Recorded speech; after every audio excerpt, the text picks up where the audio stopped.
ನಮಸ್ಕಾರ. ಚಂದನ ವಾಹಿನಿಯ ವೀಕ್ಷಕ ಕೋಟಿಗೆ ಬೆಳಗಿನ ಶುಭಕಾಮನೆಗಳು ಹಾಗೂ ಬೆಳಗು ನೇರ ಪ್ರಸಾರದ ಈ ದಿನದ ಸಂಚಿಕೆಗೆ ಆತ್ಮೀಯ ಸ್ವಾಗತ. ಬಂಧುಗಳೇ, ಇತ್ತೀಚೆಗೆ ಸಾಹಿತ್ಯ ಮತ್ತು ಪತ್ರಿಕೋದ್ಯಮದಲ್ಲಿ ಓದುಗ ವಲಯವನ್ನು ಆಕರ್ಷಿಸುತ್ತಿರುವ ಪ್ರಕಾರ ಪದಬಂಧ. ಒಂದರ ಬಂಧನದಲ್ಲಿ ಮತ್ತೊಂದು ಪದವನ್ನು ಹೆಣೆದು ಓದುಗನಲ್ಲಿ ಮೋಜಿನ ತುಮುಲವನ್ನು ಉಕ್ಕಿಸಿ ಬುದ್ಧಿಮತ್ತೆಯನ್ನು ಚೇತನಗೊಳಿಸುವ ಪದಬಂಧಗಳನ್ನು ರಚಿಸುತ್ತಾ ಜನಮೆಚ್ಚುಗೆ ಗಳಿಸಿರುವ ಲೇಖಕ, ಪದಬಂಧ ರಚನೆಕಾರ ಹಾಗೂ ಕಾರ್ಯಕ್ರಮ ಸಂಘಟಕ ಶ್ರೀ ಆನ ಪ್ರಹ್ಲಾದ್ರವರು ಇಂದು ನಮ್ಮೊಂದಿಗಿದ್ದಾರೆ. ಸಿನಿಮಾ, ಸಾಹಿತ್ಯ, ವಿಜ್ಞಾನ, ಕ್ರೀಡೆ, ಪುರಾಣ, ಅಪರಾಧ, ತಿಂಡಿ ತಿನಿಸುಗಳು ಮೊದಲಾದ ವಿಭಿನ್ನ ನೆಲೆಗಳಿಗೆ ಪೂರಕವಾಗುವ ವೈವಿಧ್ಯಮಯ ಪದಗಳನ್ನು ರಚಿಸುತ್ತಾ ಕಳೆದ 22 ವರ್ಷಗಳಲ್ಲಿ ಸುಮಾರು 15,000ಕ್ಕೂ ಹೆಚ್ಚು ಪದಬಂಧಗಳನ್ನು ರಚಿಸಿರುವ ಪ್ರಹ್ಲಾದ್ ರಾವ್ ನಾಡಿನ ಬಹುತೇಕ ಎಲ್ಲ ದಿನಪತ್ರಿಕೆಗಳು ಮತ್ತು ನಿಯತಕಾಲಿಕೆಗಳ ಮೂಲಕ ಓದುಗರಿಗೆ ಚಿರಪರಿಚಿತರು. ನೂರಾರು ಕ್ವಿಜ್ಗಳನ್ನು ರಚಿಸಿರುವ ಪ್ರಹ್ಲಾದ್ ರಾವ್ರವರು ಸಿನಿಮಾ, ಸಂಸ್ಕೃತಿ ಮತ್ತು ಇತಿಹಾಸ ಲೇಖನಗಳ ಮೂಲಕ ಸಾಹಿತ್ಯ ಮತ್ತು ಪತ್ರಿಕೋದ್ಯಮದಲ್ಲಿ ಸೇವೆಗೈದಿದ್ದಾರೆ. ಅತ್ಯುತ್ತಮ ಕಾರ್ಯಕ್ರಮ ಸಂಘಟಕರೂ ಆದ ಶ್ರೀಯುತರು ರಾಷ್ಟ್ರೀಯ ಕ್ರೀಡೆ, ರಾಷ್ಟ್ರೀಯ ಚಲನಚಿತ್ರೋತ್ಸವ, ಸಾರ್ಕ್ ಸಮ್ಮೇಳನದಂತಹ ಮಹತ್ವದ ಸಮ್ಮೇಳನ ಕಾರ್ಯಕ್ರಮಗಳನ್ನು ಸಂಘಟಿಸಿ ಯಶಸ್ವಿ ಸಂಘಟಕರಾಗಿದ್ದಾರೆ. ಬಿಡುವಿಲ್ಲದ ಸರ್ಕಾರಿ ಸೇವೆಯ ಒತ್ತಡದ ನಡುವೆಯೂ ಕನ್ನಡ ನಾಡಿನ ಓದುಗ ವಲಯವನ್ನು ತಮ್ಮ ಪದಬಂಧದ ಮೂಲಕ ಕ್ರಿಯಾಶೀಲಗೊಳಿಸುತ್ತಿರುವ ಇವರ ಸೇವೆಗೆ ಅನೇಕ ಸನ್ಮಾನಗಳು ಕೂಡ ಸಂದಿವೆ. ವೀಕ್ಷಕರೇ, ಪ್ರಹ್ಲಾದ್ ರಾವ್ರೊಂದಿಗೆ ಇಂದಿನ ಬೆಳಗನ್ನು ನಾವು ಆನಂದಿಸೋಣ. ನಮಸ್ಕಾರ ಸರ್. ತಮಗೆ ಬೆಳಗು ಕಾರ್ಯಕ್ರಮಕ್ಕೆ ಸ್ವಾಗತವನ್ನು ಕೊಡ್ತಾ ಇದ್ದೇನೆ. ಸಂತೋಷ. ಪದಬಂಧದ ಮಹತ್ವ, ಪದಬಂಧ ಅಂದ್ರೇನು, ಪದಬಂಧದಿಂದ ಆಗ್ತಕ್ಕಂಥ ಪ್ರಯೋಜನ, ಇದರ ಬಗ್ಗೆ ಸಾಕಷ್ಟು ಮಾಹಿತಿಗಳನ್ನು ತಿಳಿಸ್ಕೊಡೋದಕ್ಕೆ ನಮ್ಮೊಂದಿಗಿದ್ದಾರೆ. ತುಂಬ ಸಂತೋಷ ಆಗ್ತಿದೆ ಸರ್. ಈ ಪದಬಂಧ ಇತ್ತೀಚೆಗೆ ಸಾಹಿತ್ಯ ಮತ್ತು ಪತ್ರಿಕೋದ್ಯಮದ ವಲಯದಲ್ಲಿನ ಓದುಗರನ್ನು ಹೆಚ್ಚು ಆಕರ್ಷಣೆ ಮಾಡ್ತಾ ಇದೆ. ಎಷ್ಟರ ಮಟ್ಟಿಗೆ ಅಂದರೆ ಕೆಲವರು ಪೇಪರ್ ತಗೊಂಡ್ರೆ ದಿನಪತ್ರಿಕೆಗಳಲ್ಲೂ ಕೂಡ ಪದಬಂಧ ಕಾಲಂ ಬರೋದ್ರಿಂದ ಇತರೆ ವಿಷಯಗಳಿಗಿಂತ ಹೆಚ್ಚಿಗೆ ಈ ಪದಬಂಧ ಕಾಲಂನ ತುಂಬಿಸೋದ್ರ ಕಡೆ ಹೆಚ್ಚಿನ ಗಮನವನ್ನು ಕೊಡ್ತಾರೆ. ಅದೊಂದು ರೀತಿ ಬೆಳಗ್ಗೆ ಮನಸ್ಸನ್ನು ಉಲ್ಲಾಸಗೊಳಿಸುತ್ತೆ, ಕ್ರಿಯಾಶೀಲಗೊಳಿಸುತ್ತೆ, ನಿಜ. ಹಾಗಾದರೆ ಈ ಪದಬಂಧ ಅಂದ್ರೇನು, ಪದಬಂಧ ಯಾವಾಗ, ಎಲ್ಲಿಂದ, ಹೇಗೆ ಹುಟ್ಕೊಳ್ತದೆ ಸರ್? ಪದಬಂಧ ತಾವೇ ಹೇಳಿದರೆ, ಈಗ ಒಂದು ಪದದ ಜೊತೆಯಲ್ಲಿ ಇನ್ನೊಂದು ಪದವನ್ನು ಹೆಣೆದು ಎಡದಿಂದ ಬಲಕ್ಕೆ, ಮೇಲಿಂದ ಕೆಳಕ್ಕೆ ಈ ಥರ ಪದಗಳಲ್ಲಿ ಒಂದು ಆಮೋದವನ್ನು ತಂದು ಕೊಡ್ತಕ್ಕಂಥ ಒಂದು ಇದು ಇದಕ್ಕೆ ಸುಮಾರು ಒಂದು 80 ವರ್ಷದ ಇತಿಹಾಸ ಇದೆ. ಇದು ಸುಮಾರು ಬ್ರಿಟಿಷನ ಒಬ್ಬ ರಾಜ ತನ್ನ ಕಾಲ ಕಳೆಯೋದಕ್ಕೆ ಏನಾದರೂ ಒಂದು ಮಾಡಬೇಕು ಅಂತ ಕೂತ್ಕೊಂಡಿದ್ದಾಗ ಈ ಪದಗಳನ್ನು ಹೆಣೆದ ಅಂತೇಳಿ ಒಂದು ಪ್ರತೀತಿ ಇದೆ. ಆದರೆ ನಮಗೆ ಇದರ ಬಗ್ಗೆ ನಿಜವಾದಂತಹ ನಮಗೆ ಮಾಹಿತಿಗಳು ಸಿಗೋದು 1913ರಲ್ಲಿ ಈ ನ್ಯೂಯಾರ್ಕ್ ವರ್ಲ್ಡ್ ಅಂತ ಒಂದು ವಾಷಿಂಗ್ಟನ್ನಿಂದ ಒಂದು ಪತ್ರಿಕೆ ಪ್ರಕಟ ಆಗುತ್ತೆ, ಈಗಲೂ ಬರುತ್ತದು. ಆ ಪತ್ರಿಕೆ ತನ್ನ ಕ್ರಿಸ್ಮಸ್, ಡಿಸೆಂಬರ್ ತಿಂಗಳಲ್ಲಿ ಕ್ರಿಸ್ಮಸ್ಗೋಸ್ಕರ ತನ್ನ ಓದುಗರಿಗೆ ಏನಾದರೂ ಒಂದು ಹೊಸದು ಕೊಡಬೇಕು ಅಂತೇಳಿ ಸಂಪಾದಕ ಅರ್ಥರ್ ವಿನ್ನೆ ಅಥವಾ ಸಂಪಾದಕರ ಹೆಸರು, ಅವರು ಯೋಚನೆ ಮಾಡ್ತಾರೆ. ಆಲೋಚನೆ ಮಾಡಿದಾಗ ಅವರು ಈ ಪದಗಳನ್ನು ಸೃಷ್ಟಿ ಮಾಡಿ, ಏಕೆ ಇದನ್ನು ಮೇಲಿಂದ ಕೆಳಗೆ, ಎಡದಿಂದ ಬಲಕ್ಕೆ ಸೃಷ್ಟಿ ಮಾಡಿ ಒಂದು ಹೊಸ ಇದನ್ನು ನನ್ನ ಓದುಗರಿಗೆ ಕೊಡಬಾರ್ದು ಅಂತೇಳಿ ಆ ಪದಬಂಧವನ್ನು ಅವನು ತಯಾರು ಮಾಡ್ತಾನೆ. ವರ್ಲ್ಡ್ ಕ್ಲಾಸ್ ಅಂತ ಕರೀತಾನೆ ಅದಕ್ಕೆ. ಇದು 1913ರಲ್ಲಿ ಮೊದಲ ಬಾರಿಗೆ ಈ ಪತ್ರಿಕೆ ನಾನು ಹೇಳಿದ ನ್ಯೂಯಾರ್ಕ್ ವರ್ಲ್ಡಲ್ಲಿ ಆಗ್ತಿದ್ದಂಗೆ ಅಮೆರಿಕಾದಲ್ಲಿ ಈ ಕ್ಲಾಸ್ ವರ್ಡ್ ಬಗ್ಗೆ ಬಹಳ ಕ್ರೇಜ್ ಬರುತ್ತೆ. ಪದಬಂಧದ ಬಗ್ಗೆ ತುಂಬ ಆಸಕ್ತಿ ಹುಟ್ಟುತ್ತೆ, ಜನಗಳ ಕುತೂಹಲ ಕರಡಿಸುತ್ತೆ. ಈ ಪತ್ರಿಕೆಯಲ್ಲಿ ಬಂದಂಥದ್ದು ಮತ್ತೆಲ್ಲ ಸೇರಿಸಿ ಒಂದು ಇಬ್ಬರು ಸ್ನೇಹಿತರಿರ್ತಾರೆ, ಸೈಮನ್ ಮತ್ತು ಅವನ ಸ್ನೇಹಿತರು ಏನು ಮಾಡ್ತಾರೆ, ಸ್ನೇಹಿತರು ಸೇರಿ ಇದನ್ನು ಪುಸ್ತಕ ರೂಪದಲ್ಲಿ ಹೊರಗಡೆ ತರ್ತಾರೆ. ಒಂದು ಮೊದಲನೇ ಕ್ರಾಸ್ವರ್ಡ್ ಪುಸ್ತಕ ಪ್ರಪಂಚದಲ್ಲಿ 1924ರಲ್ಲಿ ಹೊರಗಡೆ ಬರುತ್ತೆ. 1913ರಲ್ಲಿ ಪತ್ರಿಕೆನಲ್ಲಿ ಇದು ಆಗಿದ್ದು, 1924ರ ಹೊತ್ತಿಗೆ ಆ ಪತ್ರಿಕೆನಲ್ಲಿ ಪ್ರಕಟ ಆಗಿದ್ದು, ಮತ್ತೆ ಬೇರೆ ಪದಬಂಧಗಳನ್ನು ಸೇರಿಸಿ 24ರ ಹೊತ್ತಿಗೆ ಈ ಪುಸ್ತಕ ಹೊರಗಡೆ ಬರುತ್ತೆ.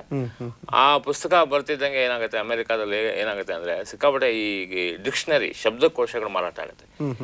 ಈ ಜನಗಳನ್ನು ಎಷ್ಟು ಇದು ಚಿಂತನೆಗೆ ಒಳಪಡುತ್ತೆ, ಭಾಷಾ ಸಮೃದ್ಧಿ ಮತ್ತೆ ಈ ಪದಗಳ ಬಗ್ಗೆ, ಸಾಮಾನ್ಯ ಪದಗಳ ಬಗ್ಗೆ ತುಂಬಾ ಹೆಚ್ಚು ಅದ್ರ ಬಗ್ಗೆ ತಿಳ್ಕೊಳ್ಬೋದು. ಹಾಗಾಗಿ ಇಂಗ್ಲೀಷಿಂದ ಇಂಗ್ಲೀಷಿಗೆ ಗ್ರಾಮರ್ ಇದು ಈ ಶಬ್ದಕೋಶಗಳು ತುಂಬ ಭಾರಿ ಸಂಖ್ಯೆಯಲ್ಲಿ ಮಾರಾಟ ಆಗುತ್ತೆ. ಈ ಅಲ್ಲಿಂದ ಆರಂಭ ಆಗಿದ್ದು ಈ ಪದಬಂಧದ ಬಗ್ಗೆ ಜನಗಳಿಗೆ ಒಂದು ಉತ್ಸಾಹ, ಕ್ರೇಜ್ ಇದು ಪ್ರಪಂಚದ ಎಲ್ಲ ಕಡೆ ತನ್ನ ವ್ಯಾಪ್ತಿಯನ್ನು ಹರಕೊಳ್ಳುತ್ತೆ. ಇವತ್ತು ಪ್ರಪಂಚದ ಎಲ್ಲ ಪತ್ರಿಕೆಗಳಲ್ಲಿ, ಎಲ್ಲ ಭಾಷೆ ಪತ್ರಿಕೆಗಳಲ್ಲಿ ಅದಕ್ಕೆ ಭಾಷಾ ಭೇದ ಇಲ್ಲ. ನೀವು ಇಲ್ಲಿ ನಮ್ಮ ಕರ್ನಾಟಕದ ಕನ್ನಡದಿಂದ ಹಿಡಿದು ನೀವು ಯಾವುದೇ ಪ್ರಪಂಚದ ಯಾವುದೇ ಪತ್ರಿಕೆಗಳಲ್ಲಿ ಇವತ್ತು ಪದಬಂಧ ಅನಿವಾರ್ಯವಾಗಿರುತ್ತೆ. ಇದು ಜನಗಳನ್ನು ಬಹಳ ತುಂಬಾ ನೀವು ಹೇಳಿದಾಗ ಇತರೆ ಕಾಲಂಗಳಂತೆ ಇದು ಒಂದು ಕಾಲಂ ಆಗಿ ಉಳ್ಕೊಂಡಿದೆ ಪರ್ಮನೆಂಟ್ ಆಗಿ. ಬಹಳ ಒಂದು ಒಳ್ಳೆಯ ಸಲಹೆನ ಪ್ರಹ್ಲಾದ್ರವರೇ ತಾವು ಕೊಟ್ಟಿದ್ದು. ಭಾಷೆಯ ಬಗ್ಗೆ ಒಂದು ಜ್ಞಾನವನ್ನ, ಭಾಷೆ ಬಗ್ಗೆ ಪ್ರೀತಿಯನ್ನು ವೃದ್ಧಿಸ್ತಾ ಹೋಗುತ್ತೆ ಅನ್ನುವಂಥದ್ದು ಬಹುಶಃ ಬಹಳ ನಿಜವಾದಂಥ ಈ ಅನ್ವರ್ಥವಾದಂಥ ಪದ ಅದು, ಮಾತು ಕೂಡ. ಅಂತಹ ಒಂದು ಪದಬಂಧದ ಸ್ವಲ್ಪ ಭಾಗವನ್ನು ನಾವು ವೀಕ್ಷಕರಿಗೆ ತೋರಿಸೋಣ, ನಂತರದ ಉಳಿದ ಭಾಗವನ್ನು ಮತ್ತೆ ತೋರಿಸೋಣ. ಒಂದು ಪದಬಂಧವನ್ನು ಮಾಡಿ ಸರ್. ನೋಡಿ, ಈಗ ಇಲ್ಲಿ ಒಂದು ಸಾಮಾನ್ಯವಾಗಿ ಕನ್ನಡ ಪತ್ರಿಕೆಗಳಲ್ಲಿ 11 ಅಂಕಣಗಳು ಅಥವಾ 9 ಅಂಕಣಗಳನ್ನು ಇಟ್ಕೊಂಡು ಪದಬಂಧಗಳನ್ನು ಈಗ ಪ್ರಕಟ ಮಾಡ್ತಾ ಇದ್ದಾರೆ. ಇಲ್ಲಿ ಚಿಕ್ಕದಾಗಿ ನಾನು 7 ಅಂಕಣಗಳಿರ್ತಕ್ಕಂಥ ಎಡದಿಂದ ಬಲಕ್ಕೆ 7 ಅಂಕಣ. ಈಗ ಮೊದಲನೇ ಕ್ಲೂ 1ರಿಂದ ಆರಂಭ ಆಗುತ್ತೆ. 1ನೇ ಕ್ಲೂ ಏನು ಅಂತ ನಾವು ನೋಡೋಣ. ಈ 1ನೇ ಕ್ಲೂ ನೋಡಿ, ಇದು 1ನೇ ಕ್ಲೂ. ಇದು 3 ಅಕ್ಷರ ಇದೆ. ಜ್ಞಾನಪೀಠ ಪ್ರಶಸ್ತಿ ಪಡೆದ ಈ ರಸಕವಿಯ ಶತಮಾನೋತ್ಸವ ಈಚೆಗೆ ನಡೆಯಿತು. ಇದು ಒಂದು ಕ್ಲೂ. ಇದು ಸಾಮಾನ್ಯವಾಗಿ ಎಲ್ಲರೂ ತುಂಬಿಸಬಹುದಾದಂಥದ್ದು. ಇದು ನಮ್ಮ ರಸಋಷಿ, ನಮ್ಮ ಜ್ಞಾನಪೀಠ ಪ್ರಶಸ್ತಿ ಅಂತ ಹೇಳಿದ ತಕ್ಷಣ ಗೊತ್ತಾಗುತ್ತೆ ಇದು ಕುವೆಂಪು ಅವರು ಅಂತೇಳಿ. ಈಗ ನೋಡಿ, ಇದು ಕುವೆಂಪು ಆನ್ಸರ್ ಇಲ್ಲಿದೆ. ಇದು ಕುವೆಂಪು. ಈಗ ನಾವು ಈ ಪದಬಂಧ ತುಂಬಿಸೋದು, ಪದಬಂಧ ರಚನೆ ಮಾಡೋದು ಹೇಗೆ ಒಂದು ಆಸಕ್ತಿಯುತವಾದಂಥ ವಿಷಯ. ಹಾಗೆ ತುಂಬಿಸೋದು ಅಷ್ಟೇ. ಈಗ ನೋಡಿ, 2ರಿಂದ ಬಲಕ್ಕೆ ನಾವು ತುಂಬಿಸಿದ್ವಿ. ತಕ್ಷಣ ನಾವು ಇಲ್ಲಿ 3ಕ್ಕೆ ಹೋದ್ರೆ ನಮಗೆ 3ಕ್ಕೆ ಯಾವುದೋ ಒಂದು ಕ್ಲೂ ಸಿಗೋದಿಲ್ಲ. ಆದ್ರೆ ನೀವು 2 ಮೇಲಿಂದ ಕೆಳಕ್ಕೆ ಬರೋದಾದ್ರೆ ಇಲ್ಲಿ ಪೂ ಅನ್ನೋ ಅಕ್ಷರ ಇದೆ. ಪೂ ಅನ್ನೋ ಕ್ಲೂ ಇಟ್ಕೊಂಡು ನಾವು ಇದಕ್ಕೆ ಏನಿದೆ, ಇದಕ್ಕೆ ಸುಳಿವು ಏನಿದೆ ಅಂತ ನೋಡೋಣ. ಇದಕ್ಕೆ ಸುಳಿವು ಏನ್ ಹೇಳುತ್ತೆ? ಮೇಲಿಂದ ಕೆಳಕ್ಕೆ 2ನೇದಕ್ಕೆ ಪುರದೊಳಗೆ ಕುಳಿತು ಕೇಳಿದ ಪುರಾಣದ ಕತೆ, ಪುರಾತನ ಕತೆ. ಪುರಾತನ ಇದು ಬಹಳ ಈಸಿ. ಇದು ಪುರಾಣ. ಈಗ ಸಾಮಾನ್ಯವಾಗಿ ನಾವು ಕೊಡುವಂತ ಸುಳಿವು, ನಾನು ಕೊಡುವಂತದ್ರಲ್ಲಿ ಅಲ್ಲಲ್ಲೇ ಅದು ಅಡಗಿರುತ್ತೆ. ನೋಡಿ, ಇಲ್ಲಿ ಪುರಾಣ, ಪುರದೊಳಗೆ ಕುಳಿತು ಕೇಳಿದ ಪುರಾತನ ಕತೆ. ಪುರಾಣ ಯಾವತ್ತು ಪುರಾತನ ಕತೆ ಆಗುತ್ತೆ. ಈಗ ಇದನ್ನ ಕಂಟಿನ್ಯೂ ಮಾಡೋದಾದ್ರೆ ಈಗ ನಾವು 5ನ್ನ ಎಡದಿಂದ ಬಲಕ್ಕಾದ್ರೂ ಹೋಗ್ಬೋದು. ನಮ್ಗೆ ಇಲ್ಲಿ ನಾ ಇದೆ. 4 ಎಡದಿಂದ ಬಲಕ್ಕಾದ್ರೂ ಹೋಗ್ಬೋದು. ಇಲ್ಲಿ ರಾ ಇದೆ. ರಾಯಿಂದ ಆರಂಭ ಆಗುವಂತ ಒಂದು ಪದವನ್ನ ನಾವು ಇಲ್ಲಿ ಮಾಡ್ಬೇಕು. ಈಗ 4 ನೋಡೋಣ ಏನಿದೆ ಅಂತ ಹೇಳಿ. 4ಕ್ಕೆ ಸುಳಿವು ಈ ಕರ್ಣನಿಗೆ ಕೃಷ್ಣನ ಆರಾಧಕಳೆ ತಾಯಿ. ಇಲ್ಲಿ ಬಹಳ ಇದೇನಂದ್ರೆ ಕರ್ಣನ ತಾಯಿ ರಾಧೆ. ಅದಕ್ಕೆ ಅವನ್ನ ರಾಧೇಯ ಅಂತ ಕರೀತಾರೆ. ಇದು ರಾಧೇಯ ಅನ್ನೋ ಉತ್ತರ ಇಲ್ಲಿದೆ. ರಾಧೇಯ ಉತ್ತರ ಇದೆ. ಈಗ ಇಲ್ಲಿ ಅಷ್ಟೇ. ಮತ್ತೆ ನಾವು 3 ಮೇಲಿಂದ ಕೆಳಕ್ಕೆ ಹೋಗ್ಬೋದು. ಯಾಕೆ ಇಲ್ಲಿ ಯಾ ಇದೆ, ಮಧ್ಯದ ಅಕ್ಷರ ನಮ್ಗೆ ಸಿಗುತ್ತೆ. 3ರ ಸುಳುವು ಏನು ಅಂತ ನೋಡೋಣ. ಮೇಲಿಂದ ಕೆಳಕ್ಕೆ ಪರಕಾಯ ಪ್ರವೇಶ ಮಾಡಲು ಕೈಗೊಂಡ ಕೆಲಸ. ಇಲ್ಲಿ ನೋಡಿ, ಪರಕಾಯ ಇದು ಕಾಯಕ ಅನ್ನೋದ್ರ ಕ್ಲೂ, ಇದು ಸುಳಿವು. ಅಲ್ಲಿ ಪರಕಾಯ ಅನ್ನೋದ್ರಲ್ಲಿ ಕಾಯ ಇದೆ. ಇದನ್ನ ಕಾಯಕ ಇಲ್ಲಿ ತುಂಬಿಸ್ಕೋಬಹುದು. ಹೀಗೆ ನಾವೀಗ 3 ಎಡದಿಂದ ಬಲಕ್ಕೆ ಹೋಗೋಣ. ಈ ಮೇಲ್ಭಾಗ ಮುಗಿಯುತ್ತೆ. ಈ ಕಡೆ 3 ಸುಳಿವು ಏನಿದೆ? ಕಡಲ ತೀರದ ಭಾರ್ಗವ ಈ ಬರಹಗಾರ. ಇಲ್ಲಿ ಕುವೆಂಪು ತರ ನಾವು ಇನ್ನೊಬ್ಬ ಲೇಖಕರು ಹೆಸರಾಂತ ಜ್ಞಾನಪೀಠ ಪ್ರಶಸ್ತಿ ವಿಜೇತರ ಹೆಸರನ್ನು ತಗೊಂಡಿದ್ದೀನಿ. ಇದು ಕಡಲ ತೀರದ ಭಾರ್ಗವ ಅಂದ ತಕ್ಷಣ ಇದು ಕಾರ ಅಂತ. ಹೀಗೆ ನಾವು ತುಂಬಿಸೋವಾಗ ಒಂದೊಂದು ಪದ, ಒಂದೊಂದು ಅಕ್ಷರ ನಾವು ಹಿಡ್ಕೊಂಡು ಆ ಅಕ್ಷರದ ಜೊತೆ ಸರ್ಕಸ್ ಮಾಡ್ಕೊಂಡು ಹೋದ್ರೆ ಅದು ಪದ ಅಂದ್ರೆ ಅಕ್ಷರ ಮೊದಲನೇ ಭಾಗದಲ್ಲಿ ಬಂದಿರಬಹುದು. ಹೌದು, ಮೊದಲನೇ ಮನೆಯಲ್ಲಿ ಮಧ್ಯ ಬರ್ಬೋದು ಅಥವಾ ಕೊನೆಯಲ್ಲಿ ಬರ್ಬೋದು. ಇಲ್ಲೆಲ್ಲ ನಾನು 3 ಅಕ್ಷರಗಳ ಪದಗಳನ್ನು ತಗೊಂಡಿದ್ದೀನಿ. ಇದು 5 ಅಕ್ಷರ ಆಗ್ಬೋದು, 7 ಅಕ್ಷರ ಆಗ್ಬೋದು, 9 ಅಕ್ಷರ ಆಗ್ಬೋದು. ಈ ಪದಬಂಧಗಳನ್ನ ಮಾಡೋ ಸಂದರ್ಭದಲ್ಲಿ ಒಂದು ಸಿಮೆಟ್ರಿಕಲ್ ಬೇಕಾಗುತ್ತೆ. ಇಲ್ಲಿ 3 ಒಂದು ಅದನ್ನ ನೋಡಿದ ತಕ್ಷಣ ಅದರಲ್ಲಿ ಏನೋ ಒಂದು ರಂಗೋಲೆ ತರ ಒಂದು ಚಂದ ಕಾಣ್ಬೇಕಾದ್ರೆ.